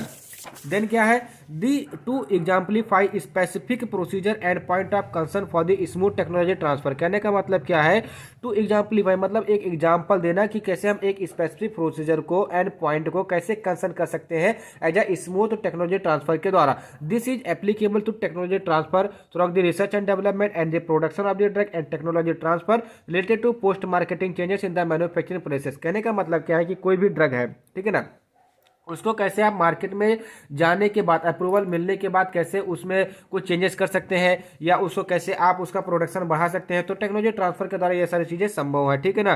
Transfer of technology from sending unit to receiving unit enhance the manufacturing capacity. Simple सी बात है कि उसकी जो मैन्युफैक्चरिंग कैपेसिटी हो गया उसको एनहेंस कर देगा। For good business and manufacturing practices, मतलब उसका जो बिजनेस होगा वो भी अच्छा हो जाएगा। And identify the knowledge gaps that need to fill up. मतलब कहने का क्या है कि अच्छी नॉलेज हो जाएगी। जैसे क्या मैंने कोई चीज़ मतलब टेक्निक बनाई, अब उस टेक्निक को मैंने आपके साथ शेयर कर लिया, मतलब उसको तो मैंने आपको ट्रांसफर तो किया, शेयर करने का मतलब ट्रांसफर तो किया, अब वो भी आपके पास हो गई, तो इसका मतलब क्या हो जाएगा कि वो नॉलेज आपकी बढ़ जाएगी, ठीक है ना। उसके बाद इसे पूछा गया एनआरडीसी मतलब नेशनल रिसर्च डेवलपमेंट कारपोरेशन, ठीक है ना। तो national research development corporation was stabilized by the government of India in 1953। मतलब 1953 में गवर्नमेंट ऑफ इंडिया के द्वारा एनआरडीसी का गठन किया गया। इट्स मेन विजन, इसका मेन मोटिव क्या है, leading to technology transfer organization in the country. मतलब कंट्री के अंदर जो टेक्नोलॉजी ट्रांसफर है उसको मतलब कैसे किया जाए, इसका मेन विजन था, ठीक है ना। मिशन, देन इसका मिशन क्या है, टू प्रमोट डेवलप नेचर का मतलब जैसे पालन पोषण and commercialise reliable innovative and competitive technology from the research and development institution.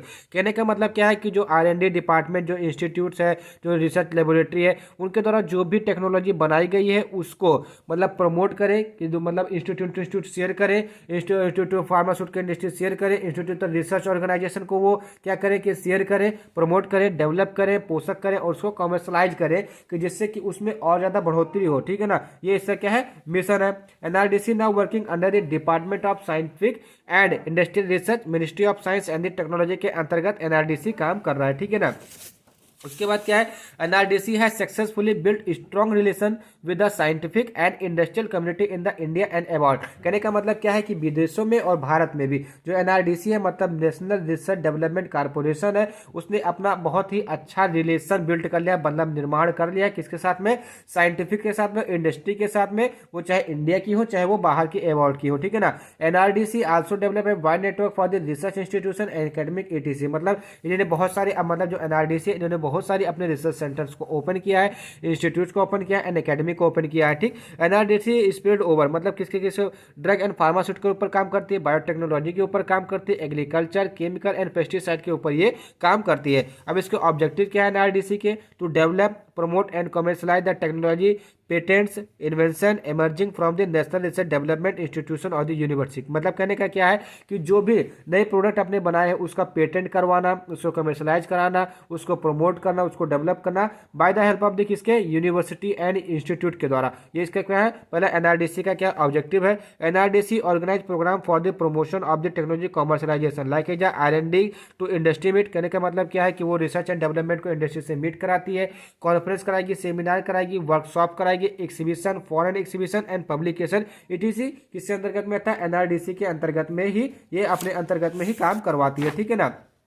सब important fact about the NRDC, मतलब कुछ इंपॉर्टेंट फैक्ट क्या क्या है, जैसे NRDC available information over 5000 Indian technology, मतलब कहने का क्या है कि जो एनआरडीसी के पास है वो 5000 इंडियन टेक्नोलॉजी और 2000 फॉरेन टेक्नोलॉजी एनआरडीसी के पास है, from the Israel, China, Russia, Holland, South Korea, etc, ठीक है ना। एनआरडीसी है wide international network registered with the World Bank, Asian development, ठीक है ना, एंड अफ्रीकन डेवलपमेंट, इन सबके साथ में इनका काफ़ी अच्छा मजबूत रिश्ता बना हुआ है। Maximum number of the technology were received in 2004 2004 to 2005, मतलब कहने का क्या है कि इसकी जो मैक्सिमम टेक्नोलॉजी थे उसमें बढ़ोतरी की गई, रिसीव की गई कब, 2004 से 2005 के बीच में, ठीक। तो ये तो आपका सेक्शन बी। उसके बाद हमारा आता है सेक्शन सी, जिसमें आपका टोटल 7 क्वेश्चन दिए रहते हैं, जिसमें से आपको 5 करने होते हैं, ठीक है ना। तो इसमें जो सबसे पहला क्वेश्चन आता है, explain in detail about the SUPAC guidelines, मतलब एसयूपीएससी के जो गाइडलाइंस है उसके बारे में आपको यहाँ पे डिटेल में एक्सप्लेन आउट करना है, ठीक। तो इसके विषय में पूरा समझेंगे, पहले इसके कॉन्सेप्ट को समझ लेते हैं कि scale up post approval changes का मतलब क्या होता है, ठीक। देखिए, अभी तक आपने देखा पायलट प्लांट स्टडी के अंतर्गत देखा कि आप कोई भी फार्मूलेशन बनाते हैं लैब स्केल पर और उसको वायबल स्केल पे, मतलब उसको मार्केट लेवल पे उसका प्रोडक्शन बढ़ाते हैं, this is known as a क्या, उसको आप क्या बोलते हैं, pilot plant scale up technique. तो सिंपल सा pilot plant scale up technique का मतलब क्या है कि किसी भी फार्मूलेशन को, किसी भी प्रोडक्शन को स्मॉल लेवल से हाई लेवल पे लेकर जाना, उसका प्रोडक्शन करना, this is known as a pilot plant scale up technique. लेकिन अभी आपने क्या किया कि आपने एक मना प्रोडक्शन किया, एक प्रोडक्ट बनाया, उसको मार्केट में लेकर आए, ठीक है ना। अब मार्केट में लाने के बाद क्या हुआ कि उसकी बिक्री थी बहुत ज़्यादा बढ़ गई। अब उसमें आपको चेंजेस करना है, उसके प्रोडक्शन को, उसके बैच साइज को आपको बढ़ाना है, उसके प्रोडक्शन को बढ़ाना है, ठीक है। तो उसके प्रोडक्शन को बढ़ाने के लिए आपको जिस गाइडलाइन की आवश्यकता पड़ेगी, जिस एप्लीकेशन की आवश्यकता पड़ेगी, उसको क्या बोलते हैं, एसयूपीएससी गाइडलाइन, जिसका बोलते हैं scale up post approval changes. अब इसी के विपरीत बात करें कि मान लीजिए आपने कोई प्रोडक्ट बनाया, उसका स्केल अप किया, स्केल अप करने के बाद मार्केट में लेकर आए, ठीक। लेकिन मार्केट में लाने के बाद वो जो प्रोडक्ट आपका था वो उतना अच्छा इफेक्ट मार्केट में नहीं दिखा पाया, मतलब उसकी उतनी अच्छी मार्केटिंग नहीं हुई। मार्केटिंग नहीं होने का मतलब उसकी जो क्वालिटी थी, जो उसकी एफिकेसी थी, जो उसकी सेफ्टी थी, वो अपने पैमाने पे खरा नहीं उतरा, इसलिए वो मार्केट में कस्टमर को सेटिस्फाई नहीं कर पाया। इसलिए आपको क्या करना है कि जो स्केल अप था उसको स्केल डाउन करना है, मतलब उसकी प्रोडक्टिविटी को, उसके बैच साइज को घटाना है। तब भी उसके लिए कौन रिस्पॉन्सिबल होगा, सुपैक गाइडलाइंस। इसका मतलब क्या है कि मार्केट में प्रोडक्ट के आ जाने के बाद जो भी प्रकार की चेंजेस की आवश्यकता होगी, चाहे उसके एक्सीपिएंट से लेकर के उसके एपीआई तक, उसके लेबलिंग से लेकर उसके स्टोरेज तक, उसकी मैन्युफैक्चरिंग से लेकर के उसके स्केल अप प्रोसीजर तक, अगर किसी भी प्रकार की उसमें चेंजेस की आवश्यकता होती है तो उसको कौन डील करता है, सुपैक, एसयूपीएससी, और उसकी गाइडलाइंस के अकॉर्डिंग ही सब कुछ चलता है। तो सिंपल सा आपको ये समझ में आ गया सुपैक क्या है।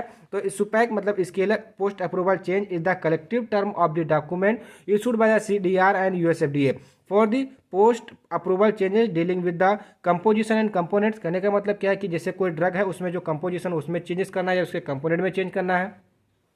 मैन्युफैक्चरिंग साइट को चेंज करना है, जैसे आपने स्मॉल प्रोडक्शन, अब आपको ज़्यादा प्रोडक्शन की आवश्यकता पड़ गई तो आपको बड़ी इंडस्ट्री चाहिए, तो बड़ा इंडस्ट्री बनाने के लिए आपको मैन्युफैक्चरिंग साइट को बड़ा करना पड़ेगा। Packaging site, manufacturing processes, batch site and analytical testing site for the drug product, ठीक है। तो ये क्या है, सुपैक गाइडलाइंस के अंतर्गत में इन सब चीज़ों को ये डील करता है, ठीक है ना। जैसे मैंने अभी आपको जो समझाया, drug product develop at the small scale, हमने स्मॉल स्केल पे डेवलप किया, उसके बाद आफ्टर अप्रूवल, मतलब उसका स्केल अप करने के बाद हमको उसका अप्रूवल मिल गया, then process is transfer to large scale production, मतलब उसको लार्ज प्रोडक्शन स्केल के लिए हमने ट्रांसफर किया। अब इसी को क्या बोलेंगे, स्केल अप टेक्निक बोलते हैं, मतलब स्केल अप बोलेंगे, ठीक। वही हमने, हमारा क्या हुआ कि हमने डेवलप स्मॉल स्केल में किया, लेकिन decrease batch size of the production, लेकिन कुछ कारणवश हमको उसका जो प्रोडक्शन बैच था उसको कम करना पड़ा, तो this is called reduction in market selling, मतलब जो मार्केट सेलिंग, मतलब this is called scale down, ठीक है ना। तो इन दोनों स्केल डाउन या स्केल अप प्रोसीजर को जो फॉलो करवाएगा उसी को क्या बोलेंगे, सुपैक, ठीक है। सुपैक ही रिस्पॉन्सिबल होगा। Have any of them scale up और scale down, SUPAC have the applicant with filling procedure for this such changes, मतलब कुछ भी चेंजेस करना होगा तो सुपैक हेल्प करेगा कि इसमें जो भी चेंजेस करना है वो सुपैक हेल्प करेगा, ठीक है ना। अब इसकी सिग्निफिकेंस क्या है, these guidance document help in identifying the changes which essentially require separate supplement for the reporting.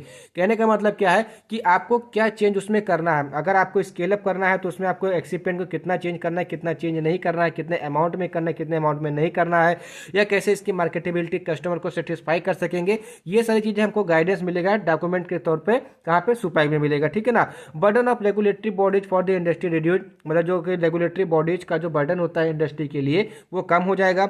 Safety and efficacy of the drug product can be assured by the careful evolution. अगर कोई भी changes सुपैक के द्वारा किया जाता है तो उसकी 100% गारंटी रहती है कि वो सेफ होगा और एफिकेशियस होगा, ठीक है ना। इसलिए सुपैक गाइडलाइंस को इंटरनेशनल का दर्जा मिला हुआ है, ठीक।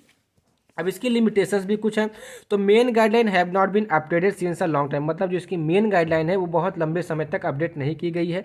Does not deal with the multiple changes that have been carried out at once और in short period of the time. मतलब कहने का क्या है कि ये मतलब जो हमारे does not deal with the multiple changes, मतलब मल्टीपल चेंजेस जैसे एक्सीपिएंट भी चेंज करना है, प्रोडक्शन का भी चेंज करना है, बैच साइज भी चेंज करना है, एपीआई भी बढ़ाना है, तो इतने सारे चेंजेस को ये डील नहीं करेगा, ठीक है ना।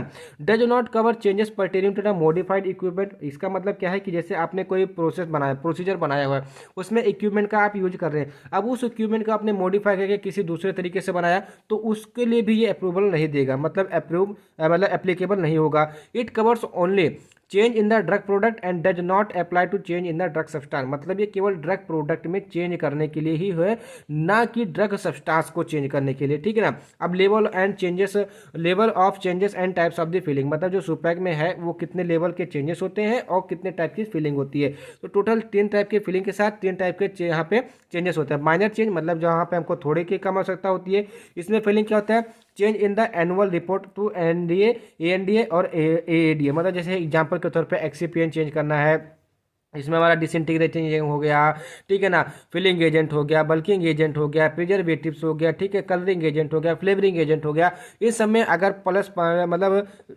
इस्तेमाल मतलब थोड़ा चेंज करना है तो उसके लिए हम एएनडीए को एप्लीकेशन देंगे, एएनडीए करेंगे या एएडीए, मतलब एब्रीवेटेड एंटीबायोटिक ड्रग एप्लीकेशन, ठीक है ना। मॉडरेट चेंजेस में क्या होता है, change should be filled 30 day before the distribution of the product. मतलब जो प्रोडक्ट का डिस्ट्रीब्यूशन होना है उसके 30 दिन पहले हमको चेंज मतलब फिल करना पड़ेगा। चेंज बीइंग इफेक्टेड सप्लीमेंट, ठीक। मेजर चेंजेस में क्या किया जाएगा, prior to approval of the product. मतलब क्या होता है इसमें कि जो हमारा प्रोडक्ट है उसको अप्रूवल करने से पहले हमको ये मेजर चेंजेस करने पड़ते हैं। Required to supplement to the submitted to the public health fair, ठीक है ना। पब्लिक हेल्थ फेयर वेलफेयर जो होते हैं उनको हमको यहाँ पे सबमिट करना होता है। अब सुपेक के जो डॉक्यूमेंट्स वो 3 टाइप के, सुपेक आईआर ये क्या करता है, immediate release solid dosage form को मतलब रिलेट करता है। सुपेक एमआर, एमआर का मतलब मॉडिफाइड रिलीज, तो for modified release solid dosage form. SUPAC SS क्या है, non sterile semi solid dosage form, ठीक है ना। तो ये सारे डॉक्यूमेंट्स इनसे रिलेट करते हैं, ठीक। उसके बाद रोल क्या है, मतलब सुपेक का रोल क्या है कि हम इसको पढ़ते क्यों है, या हमारा रोल क्या है हमारे फार्मास्यूटिकल इंडस्ट्री में, to assure continuing product quality and performance characteristics of the dosage form. मतलब कहना क्या है कि जो डोसेज फॉर्म की कैरेक्टरिस्टिक्स है, जो उसकी क्वालिटी है उसको एश्योर करेगा।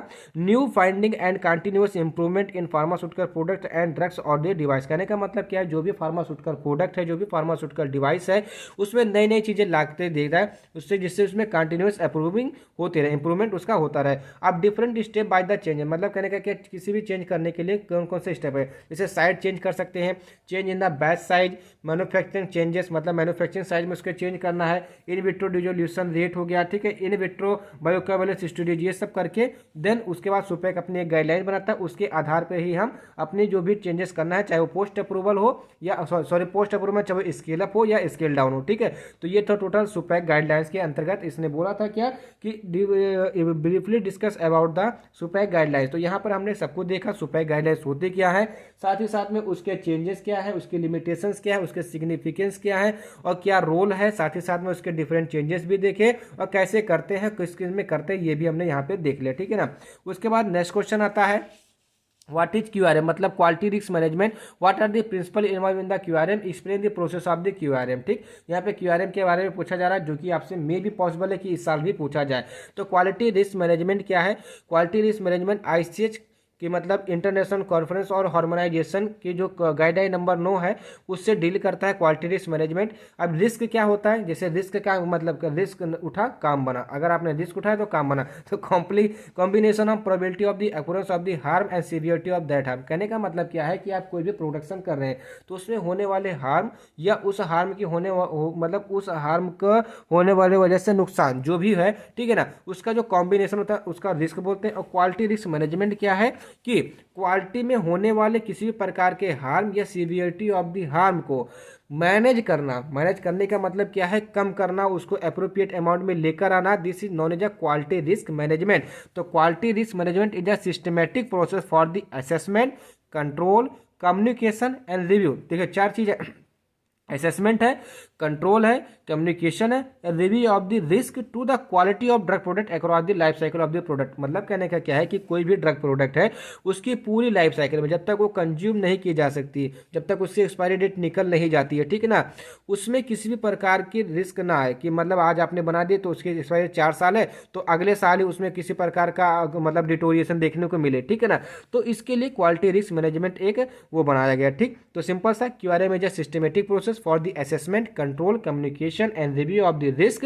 मतलब कहने का क्या है कि जो भी ड्रग प्रोडक्ट है उसमें उसका जो रिस्क है उसका risk control, risk communication, risk का असेसमेंट एंड रिस्क का रिव्यू, ठीक है। ये सब पूरा क्वालिफाइड मतलब डाटा डॉक्यूमेंटेड रहेगा और साथ में quality of the drug product across the life cycle of the product, ठीक। ये चीज हो गया आपके क्या, क्वालिटी रिस्क मैनेजमेंट, ठीक। Quality risk management aim to provide minimum risk to quality of the drug for patient health and the safety. कहने का मतलब क्या है, जैसे हम कोई एग्जाम्पल के तौर पर कोई मार्केट में ड्रग लेने जाते हैं तो उसमें इम्प्यूरिटी प्रेजेंट होती है, तो रिस्क सब में होता है। कहने का मतलब किसी भी ड्रग में रिस्क जरूर मिलेगा आपको। तो जो क्वालिटी रिस्क मैनेजमेंट का जो एम है कि आपको कम से कम रिस्क मिले, मतलब कि आप कोई भी ड्रग का यूज कर रहे हैं, कोई भी फार्मास्यूटिकल ड्रग डिवाइस का यूज कर रहे हैं तो आपको कम से कम रिस्क मिले और आपका जो हेल्थ है, पेशेंट का जो हेल्थ है वो सेफ रहे, मतलब अच्छे रहे। इसलिए क्वालिटी रिस्क मैनेजमेंट का यही एक मेन एम है, to provide safe and effective pharmaceutical product, medicine और डिवाइस। कहने का मतलब क्या है कि safe and effective pharmaceutical device आपको मिल सके, वही इसका क्या है मेन एम है। प्रिंसिपल ऑफ द QRM, तो इसके 2 प्रिंसिपल है। पहला क्या है, risk of the quality should be evaluated on the basis of scientific knowledge and safeguard the patient. कहने का मतलब क्या है कि जो भी क्वालिटी की रिस्क है उसको इवेलुएट किया जाएगा किसके आधार पे, साइंटिफिक नॉलेज के आधार पे एंड पेशेंट के सेफ गार्ड के आधार पे ही उसको इवेल्युएशन किया जाएगा, ठीक। दूसरा क्या है, effort, formality and documentation involve in the quality risk management should be proportional to the degree of the risk. इसका मतलब क्या है कि greater the risk greater the effect level, greater the risk greater the formality level, greater the risk greater the documentation level, ये require होगा, ठीक है ना। ये इसका प्रिंसिपल है। उसके बाद these principle apply to the all aspect of the development, manufacturing, distribution, inspection, submission and review preview. कहने का मतलब क्या है, ये जो 2 प्रिंसिपल है ये सब पर अप्लाई होंगे, मतलब डेवलपमेंट पर भी होगा, मैन्युफैक्चरिंग पर भी होगा, डिस्ट्रीब्यूशन पे भी होगा, इंस्पेक्शन पे भी होगा, सबमिशन पे भी होगा एंड रिव्यू प्रोसेस में भी, इन सब में मतलब यही दोनों प्रिंसिपल काम करेंगे। अब इसमें नेक्स्ट पूछा गया है प्रोसेस ऑफ द QRM। तो टोटल इस यहाँ पर आपके 4 स्टेप है। पहला क्या है, initiation of the QRM process. Second क्या है, रिस्क असेसमेंट, जिसमें हम identification of the risk, analysis of the risk, evolution of the risk करते हैं, risk control, risk reduction and risk acceptance, risk communication and risk review. Total यहाँ पर आपके 5 step है और 5 के बारे में समझते हैं। तो पहला स्टेप क्या है, QRM इनिशिएशन। तो इसमें इन्वॉल्व क्या होता है, type of risk and problem, मतलब किस टाइप का रिस्क है और किस टाइप की प्रॉब्लम हो सकती है। क्वेश्चन रिगार्डिंग रिस्क, मतलब जो रिस्क के रिगार्डिंग जो भी क्वेश्चन आपके बनेंगे। Information regarding quality and possible hazard, मतलब जो कि नुकसानदेह है आपको वो पॉसिबल कौन कौन से ऐसे मतलब संभवतः कौन कौन से नुकसान आपको हो सकते हैं उसके विषय में। Assessment of the required source, मतलब कहने का क्या है कि जो आपको रिस्क देखने को मिलेगा उसका सोर्स क्या है। Specification of the time limit, मतलब जो टाइम लिमिट है कितने समय के लिए आपको दिखाई देगा, कितने समय के लिए रिस्क है, ये सारी चीज़ें किसमें आता है, QRM इनिशिएशन के अंदर। उसके बाद स्टेप सेकंड क्या है, रिस्क असेसमेंट, जिसमें पहला क्या है रिस्क आइडेंटिफिकेशन। तो इसके लिए हिस्टोरिकल डाटा, ओपिनियंस, थ्योरिटी, मतलब जो थ्योरीज वगैरह है, एनालिसिस है, वो आइडेंटिफाई करेंगे कि जो हमारा प्रोडक्ट है, जो हमारा फार्मास्यूटिकल प्रोडक्ट है, कितना हजार्ड है कितना नहीं है। Identify the hazard associated with the problem, मतलब उस रिस्क के साथ में कितना हमारे लिए वो हजार्डेस है या नहीं है, ये कहाँ पे हमको रिस्क आइडेंटिफिकेशन में पता चलता है, ठीक। उसके बाद रिस्क एनालिसिस होती है, मेजर द रिस्क क्वांटिटेटिवली और क्वांटिटेटिवली, मतलब उसकी क्वालिटी के आधार पर उसकी क्वांटिटी, मतलब कितना अपना इफेक्ट आपकी बॉडी को कितना इफेक्ट कर सकता है और कितने अमाउंट में इफेक्ट सकता है, ये रिस्क एनालिसिस में करते हैं। रिस्क इवैल्यूएशन में finally obtain risk result are evaluate by comparing standard risk criteria, मतलब इसका इवैल्यूएशन करेंगे। उसके बाद हम क्या, जैसे हमने कोई नई ड्रग प्रोडक्ट बनाई, ठीक। अब इसका हम क्वालिटी रिस्क मैनेजमेंट चेक करेंगे। जब उसको हमारा फाइनल रिजल्ट मिल जाएगा हमको, तब उसको हम क्या करेंगे कि जो स्टैंडर्ड रिस्क क्राइटेरिया है कि हाँ इतना रिस्क हो सकता है, उससे हम इसको कंपेयर करेंगे, ठीक। अब इसमें स्टेप थर्ड रिस्क कंट्रोल, तो इसमें रिस्क रिडक्शन होता है, रिस्क एक्सेप्टेंस। अगर किसी भी ड्रग या फार्मास्यूटिकल प्रोडक्ट का जो रिस्क है वो जो हमारे क्या मतलब एक्सेप्टेबल लिमिट से ज़्यादा है, तो हमको कुछ ऐसी स्ट्रेटजी अपनानी पड़ेगी जिससे कि उसका जो लेवल है रिस्क का वो कम हो सके। रिस्क एक्सेप्टेंस क्या है कि ऐसे मतलब level of risk does not exceed to acceptable level, मतलब जितनी एक्सेप्टेबल लिमिट है रिस्क की उससे वो ऊपर नहीं जा रहा है तो इट विल बी एक्सेप्टेड। उसके बाद risk communication, aspect related to the risk like nature, existence, probability, severity, detectability, acceptability, communicate among the industry and patient with in an organisation. मतलब कि इससे ये हो सकता है, तो पेशेंट से और जो इंडस्ट्री से इसके बीच में कम्युनिकेशन होगा, उसके आधार पे हम इस कम्युनिकेशन के अंतर्गत में अपने प्रोडक्ट को मार्केट के अंदर लेकर आएंगे। उसके बाद आता है risk review. Result of the risk management should be reviewed to include new experience और knowledge related to the risk. कहने का मतलब क्या है कि जब हम रिस्क का रिव्यू करेंगे तो उसके विषय में हमको आइडिया हो जाएगा, उसके विषय में हमको नॉलेज हो जाएगी। तो इस हिसाब से अगर कोई भी नई ड्रग हम बनाते हैं तो उसके विषय में हम पता कर सकते हैं और हमको पहले से ही नॉलेज रहेगी, ठीक है ना। उसके बाद नेक्स्ट क्वेश्चन, उसके बाद इसमें नेक्स्ट क्वेश्चन आता है what are the function of different transfer और technology related document in the industrial pharmacy. मतलब जो ट्रांसफर टेक्नोलॉजी है उससे जो रिलेटेड डॉक्यूमेंट्स है उनका क्या फंक्शन है इंडस्ट्रियल फार्मेसी में। तो in industrial pharmacy there is a continuous transfer of process between the organisation और द लोकेशन। ठीक, ये चीज आपको पता है, शुरुआत से आप देखते आ रहे हैं। For transfer of technology from sending unit to receiving unit there are several document recognise for the future aspect. मतलब फ्यूचर एस्पेक्ट के लिए सेवरल टाइप के डॉक्यूमेंट्स जो है उसको रिकॉग्नाइज किए गए। कौन कौन से, जैसे कॉन्फिडेंशियली एग्रीमेंट हो गया, लाइसेंसिंग हो गया and memorandum of the understanding. ये सबसे इंपॉर्टेंट है। तो आइए एक एक करके इसको जानते हैं, इनके फंक्शंस को जानते हैं, क्योंकि हमारा फंक्शन पूछा गया है। तो जो कॉन्फिडेंटली एग्रीमेंट है in also called as non disclosure agreement. अब इसका फंक्शन क्या है, it protect the technology right from the misinterpretation and misuse. कहने का मतलब क्या है, कोई दूसरे कैटेगरी या कोई थर्ड पार्टी इसका मिस इंटरप्रिटेट ना कर पाए और इसका मिस यूज ना कर पाए, ये उसको प्रोटेक्ट देगी, ठीक है ना। To protect the patent technology due to rising cost of the patent product. कहने का मतलब क्या है कि जो भी पेटेंट टेक्नोलॉजी होगी उसको, उसका जैसे आप जानते हैं कि जो पेटेंट टेक्नोलॉजी है उसका कॉस्ट हाई क्यों होता है, क्योंकि वो किसी एक कंपनी के पास में होती है, वो सबके पास में नहीं होती है, ठीक है। तो इसलिए उसका मतलब जो कॉस्ट होता है वो बढ़ता है, ठीक है ना। तो उसको प्रोटेक्ट करने के लिए, मतलब किसी कंपनी का जो पेटेंट है, किसी ड्रग का पेटेंट किसी कंपनी के पास है, तो वो किसी दूसरी कंपनी के पास ना जा सके, जिससे कि वो जेनरिक कंडीशन में आ जाए, तो उसको भी प्रोटेक्शन देना। It is you to protect the proprietary nature of the technology and retain confidentially of the technology और इन्वेंशन। कहने का मतलब क्या है कि ये प्रोटेक्ट करेगा किसको, मतलब जो टेक्नोलॉजी, अगर इन बाय चांस अगर वो टेक्नोलॉजी लीक आउट भी होती है तो जो कॉन्फिडेंटली एग्रीमेंट है इसके अकॉर्डिंग, मतलब जो सेंडिंग रिसीविंग यूनिट है, जैसे सेंडिंग यूनिट ने रिसीविंग यूनिट को अपना वो जो पेटेंट दिया, ठीक है ना। अब रिसीविंग यूनिट ने क्या किया, वहाँ पे घपलेबाजी की, उसने दूसरे यूनिट को दे दिया, जो क्या कर रहा है कि जेनरिक फॉर्मुलेशन बना के उसकी दवा सस्ता में दे रहा है। लेकिन अब ऐसी कंडीशन आएगी, मतलब अगर ऐसी कंडीशन आती है तो जो कॉन्फिडेंटली एग्रीमेंट होता है इसके अकॉर्डिंग कोई भी रिसीविंग यूनिट उस जो एग्रीमेंट में साइन हुआ है उसके अकॉर्डिंग किसी भी थर्ड पार्टी को वो टेक्नोलॉजी नहीं दे सकती है, वो इन्वेंशन नहीं दे सकती है, ठीक है ना। ये किसके अंदर में आता है, कॉन्फिडेंटली एग्रीमेंट के अंतर्गत में आता है, ठीक। उसके बाद the need of agreement is due to increase in the competition and new technology can be exploit. कहने का मतलब क्या है कि एग्रीमेंट की आवश्यकता क्यों है, क्योंकि हमारे मार्केट के अंदर मतलब कंपटीशन बढ़ रहा है और न्यू टेक्नोलॉजी क्या हो जाए, एक्सप्लॉइटेड हो जाए, ना हो, ठीक है। एक्सप्लॉइटेड ना हो इसका मतलब क्या है कि वो मतलब थर्ड पार्टी में ना जाए, उसका मिसयूज ना हो, मिस इंटरप्रिटेशन ना हो। तो नेसेसरी टू अपना प्रोटेक्शन टू कंटिन्यूअस इनोवेशन, मतलब इसलिए नेसेसरी होता है कि वहाँ पर आप एग्रीमेंट बनाए, ठीक। उसके बाद सेकंड एग्रीमेंट क्या है, लाइसेंसिंग। तो जानते हैं कि आपके जिसके पास लाइसेंस होगा वही अपना काम करेगा। तो the licence agreement gradually refer to the licensing of intellectual property right, मतलब जो आईपीआर है, ऐसे पेटेंट्स हो गया, ट्रेडमार्क्स हो गया, लोगो हो गया, कॉपीराइट हो गया, ईटीसी, ये किसी एक मतलब एक का है, एक कंपनी का, तो उसी का रहेगा, उसका कोई यूज दूसरा नहीं कर पाएगा। This agreement has a role on maintaining the confidentially and secret aspect of the contract। मतलब जो भी कॉन्ट्रैक्ट है उसको मेंटेन करेगा, जो भी उसमें बातें, लीगल डॉक्यूमेंट जो भी लगा हुआ है उसको वो अपना कॉन्फिडेंशियल रखेगा। इसका मतलब क्या है कि वो थर्ड पार्टी को जाने नहीं देगा, ठीक है ना। उसके बाद थर्ड क्या है, मेमोरेंडम ऑफ द अंडरस्टैंडिंग। तो मेमोरेंडम ऑफ द अंडरस्टैंडिंग और inter institutional agreement refer to the agreement between the two domestic and foreign firm, मतलब जो घरेलू या जो फॉरेन फर्म है उनके बीच में होता है।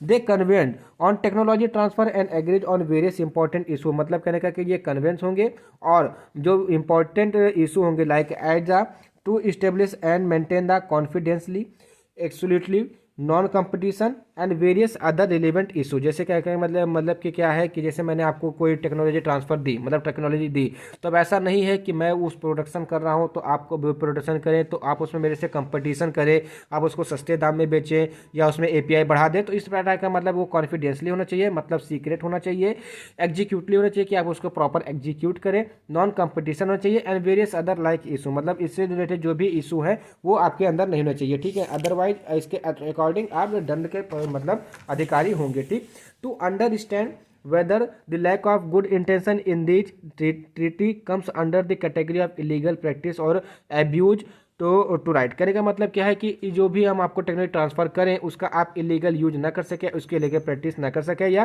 किसी भी प्रकार का ऐसा काम ना करें जिससे कि वहाँ पे उस ड्रग से रिलेटेड किसी को कोई प्रॉब्लम हो। To stabilise the certain guideline against the breach of the agreement and following which would lead to the serious consequence. ठीक, उसके बाद नेक्स्ट क्वेश्चन आता है explain detail about the INDA। ठीक है ना, इन्वेस्टिगेशनल न्यू ड्रग एप्लीकेशन। तो application for the clinical trial of the lead compound before marketing, मतलब मार्केट में जाने से पहले जब हम US FDA को एक एप्लीकेशन लिखते हैं कि हमको इस ड्रग का एप्लीकेशन मतलब क्लिनिकल ट्रायल करना, चाहे वो CDSCO को ले चाहे हम US FDA को दे। ठीक है ना, तो उसको क्या बोलेंगे, इन्वेस्टिगेशनल न्यू ड्रग एप्लीकेशन। तो INDA is a programme by which pharmaceutical company can approach to obtain permission for human clinical trial to ship a experimental drug across the state line before market। मतलब कहना क्या है कि जो INDA है एक प्रकार का प्रोग्राम है जिसमें जो हमारी एक्सपेरिमेंटल ड्रग होती है उसके ह्यूमन क्लिनिकल ट्रायल के लिए परमिशन लेनी होती है हमको, तो उसके लिए हम एक एप्लीकेशन देते हैं जिसको बोलते हैं INDA। ठीक है ना, it contain data to begin test on human of the new drug. कहने का मतलब क्या है कि इसके अंदर मतलब जो INDA है इसमें ऐसे डाटा प्रेजेंट होंगे, मतलब ऐसे डाटा कंटेन किए होगा कि जिसके लिए हमको ह्यूमन क्लिनिकल ट्रायल के लिए अप्रूवल मिल जाए।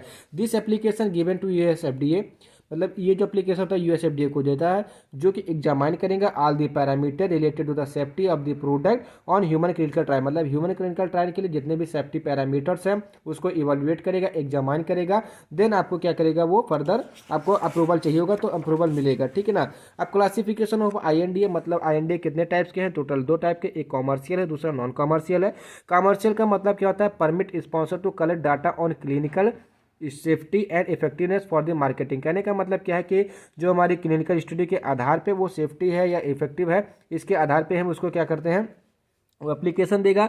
नॉन कमर्शियल मतलब रिसर्च प्रोसेस के लिए होती है, मतलब कहने का क्या है कि यहाँ पे ह्यूमन क्लिनिकल ट्रायल बस उसको हमको टेस्टिंग कर देते हैं, मतलब एज आ रिसर्च की तरफ। तो permit the sponsor to use in the research to obtain scientific knowledge of the new drug, no plan to the marketing, मतलब मार्केटिंग के लिए नहीं, कॉमर्शियल में मार्केटिंग के लिए हम उसका मतलब अप्रूवल मांगते हैं। ठीक है ना, टाइप्स ऑफ द INDA, तो investigator INDA, emergency treatment screening INDA। देखिए इसको याद करने का सिंपल सा मतलब है इन्वेस्टिगेटर इमरजेंसी ट्रीटमेंट स्क्रीनिंग। ठीक है ना, तो इन्वेस्टिगेटर INDA मतलब जहां पे इन्वेस्टिगेट किया जाएगा, तो इन्वेस्टिगेटर INDA का मतलब क्या है, इन INDA submitted by the physician, मतलब जो मतलब इन्वेस्टिगेशनल न्यू ड्रग एप्लीकेशन है वो फिजिशियन के द्वारा सबमिट किया जाएगा जो who conduct the clinical trial for an approved drug under the supervision of US FDA और ड्रग एंड कॉस्मेटिक एक्ट। ठीक है ना, उसके बाद इमरजेंसी यूज INDA, तो this application allow the FDA to authorise an experimental drug for immediate transportation and distribution of drug under the emergency condition. जैसे Covid आया था, अब कोविड क्या था, हमारे वहाँ पे कोविशील्ड था, ठीक है ना, कोवैक्सीन था, वो इमरजेंसी ड्रग ही तो था, तब उसको हमको मतलब US FDA ने ये नहीं कहा कि अपना पैरामीटर चेक नहीं, बस उसकी इमीडिएट आवश्यकता थी। ठीक है, इसलिए उसको किस में रखा गया, इमरजेंसी यूज INDA में रखा गया, इसलिए उसका तुरंत ट्रांसपोर्टेशन होना स्टार्ट हो गया। उसके बाद ट्रीटमेंट INDA, तो these are submitted for the drug which still under final testing stage और अंडर द FDA रिव्यू, मतलब ये ऐसी ड्रग हैं जो कि फाइनल स्टेज पे पहुंच चुकी हैं और FDA के अंडर में रिव्यू में है, but so significant promise in treatment of the serious और द लाइफ थ्रेटनिंग कंडीशन। लेकिन ये अपना मतलब प्रॉमिस देते हैं, मतलब कहने का मतलब क्या है, अपनी वो कैटेगरी दिखाते हैं, अपनी अहमियत दिखाते हैं कि हाँ वो उनको विश्वास दिलाते हैं कि हाँ ये जो ड्रग है ये इतनी इफेक्टिव है कि लाइफ थ्रेटनिंग हो सकती है और ट्रीटमेंट भी किया जा सकता है। ठीक है ना, उसके बाद स्क्रीनिंग INDA में, तो it is field for multiple closely related compound in order to screen for preferred formulation, these can be develop under the separate INDA and also for the screen different salt ester and other drug derivative. कहने का simple सा मतलब क्या है कि it is field multiple closely related compound in order to screen for preferred formulation, मतलब जो भी फार्मूलेशन है उसकी जो स्क्रीनिंग होनी है, मतलब स्क्रीनिंग का मतलब क्या है कि उसके अंदर जो भी एक्सिपियंट्स हैं, जो भी ईस्टर्स हैं, जो भी सॉल्ट्स पड़े हुए हैं और जो भी डेरिवेटिव्स हैं उनको स्क्रीनिंग कराने के लिए हम क्या करते हैं, स्क्रीनिंग INDA का फॉर्म भरते हैं। ठीक है ना, INDA रिव्यू एंड रिपोर्ट, तो FDA has an opportunity to review INDA for safety to assure that research subject will not subject to unreasonable risk. देखिए अब इसका जो रिव्यू है उसको समझ लेते हैं। अगर ये आप बना देंगे तो आपका यहाँ पे क्वेश्चन कंप्लीट हो जाएगा और नंबर आपको पूरे मिल जाएंगे, ठीक है ना। ड्रग स्पॉन्सर होगा वो क्या करेगा, IND मतलब क्या करेगा, इन्वेस्टिगेशन न्यू ड्रग एप्लीकेशन देगा। CDR को उसको रिव्यू करेगा। उसकी medical, chemistry, pharmacological, toxicological, statistical जो भी मतलब क्राइटेरिया पैरामीटर्स होगा उसको चेक करेगा, ठीक। उसके बाद उसकी सेफ्टी रिव्यू को चेक करेगा। सेफ्टी रिव्यू चेक करने के बाद सेफ्टी एक्सेप्टेबल फॉर स्टडी तो प्रोसीड। कहने का मतलब क्या है कि जो सेफ्टी है वो एक्सेप्टेबल है स्टडी के लिए फर्दर आगे कि नहीं, ठीक है ना। अगर हाँ तो वो कंप्लीट रिव्यू हो जाएगा, अगर नहीं तो होल्ड द क्लिनिकल डिसीजन और क्लिनिकल डिसीजन को होल्ड कर देगा। देन वो फर्दर स्पॉन्सर को सबमिट कर देगा न्यू डाटा कि आप इस पर फिर से काम कीजिए।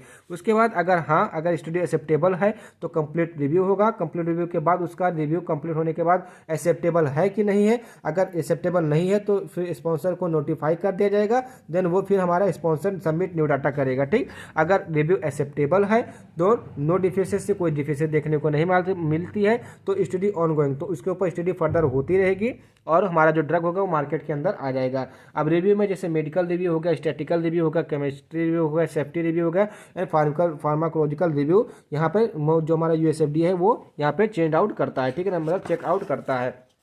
उसके बाद इसमें जो नेक्स्ट क्वेश्चन आता है, what is the methodology involve in the 6 sigma process, explain the different levels. कहने का मतलब क्या है कि 6 सिग्मा कॉन्सेप्ट का जो मेथोडोलॉजी है उसको आपको यहाँ पे डिफरेंशिएट आउट करना है। तो पहले समझते हैं 6 सिग्मा कॉन्सेप्ट क्या है। तो 6 sigma concept are a principle for the process improvement. कहने का मतलब क्या है कि कंटिन्यूस इंप्रूवमेंट करना ना, यही हमारा मेन मोटिव होता है, जिससे कि हमारा कस्टमर सेटिस्फाई हो जाए और हमारा जो प्रॉफिट है वो ज़्यादा हो। तो 6 सिग्मा कॉन्सेप्ट उसी से रिलेट करता है। इसका जो मेन प्रिंसिपल है किस पे, प्रोसेस इंप्रूवमेंट पर है। 6 sigma represent the quality level which is implemented for the reducing operational cost in pharmaceutical industry and serving best customer satisfaction and the service. देखिए वही बात आ गई जो कि मैंने आपको शुरुआत में बताया था कि 6 sigma concept represent the quality level, मतलब रिप्रेजेंट क्या है, क्वालिटी लेवल को रिप्रेजेंट करेगा which is implemented for reducing the operational cost, मतलब जो कि ऑपरेशनल कॉस्ट होगी उसको कम कर सके in pharmaceutical industry and serving best customer satisfaction, और मतलब कम कॉस्ट में अच्छी सुविधा दे सके। ये किसका कॉन्सेप्ट है, 6 सिग्मा कॉन्सेप्ट का।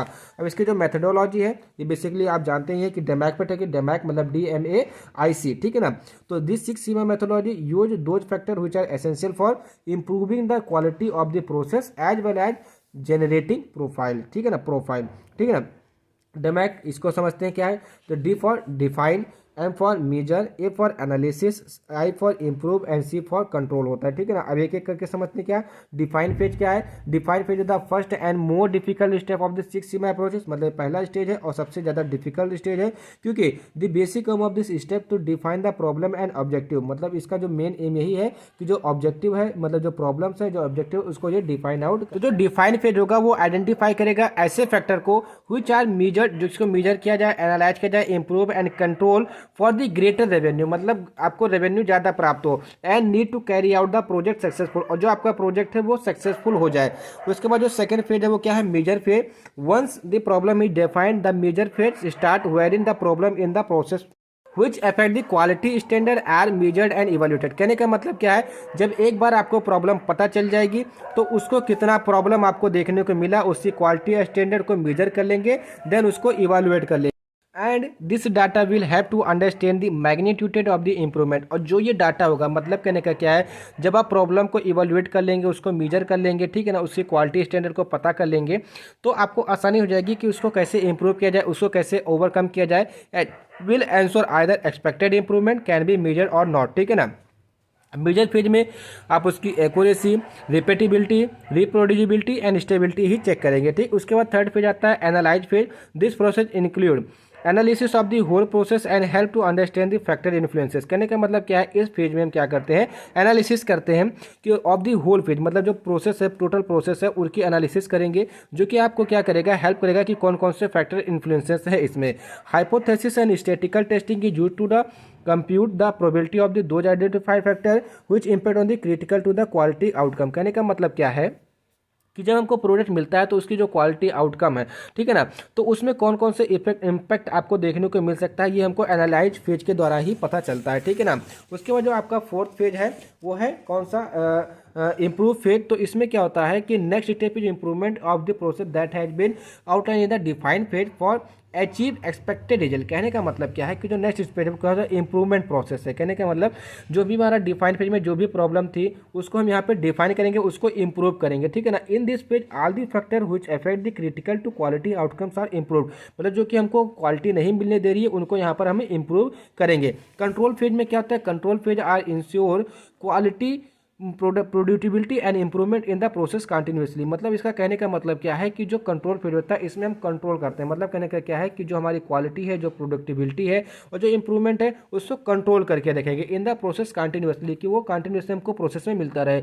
इन some cases control phase does not exist because mostly problem get eliminated in above. कहने का मतलब क्या है कि कुछ केस में जो कंट्रोल फीड होता है उसको हम इसमें नहीं ऐड करते हैं, क्योंकि मोस्टली प्रॉब्लम जो होती है वो एलिमिनेट हो जाती है, मतलब जो ऊपर के जितने भी फेज थे, इंप्रूव फेज थे, ठीक है ना, एनालाइज फेज थे, ठीक है ना, डिफाइन फेज थे, ठीक है ना, मेजर फेज थे, उसमें ही वो हमारे क्या हो जाते हैं, एलिमिनेट आउट हो जाते हैं, ठीक है ना।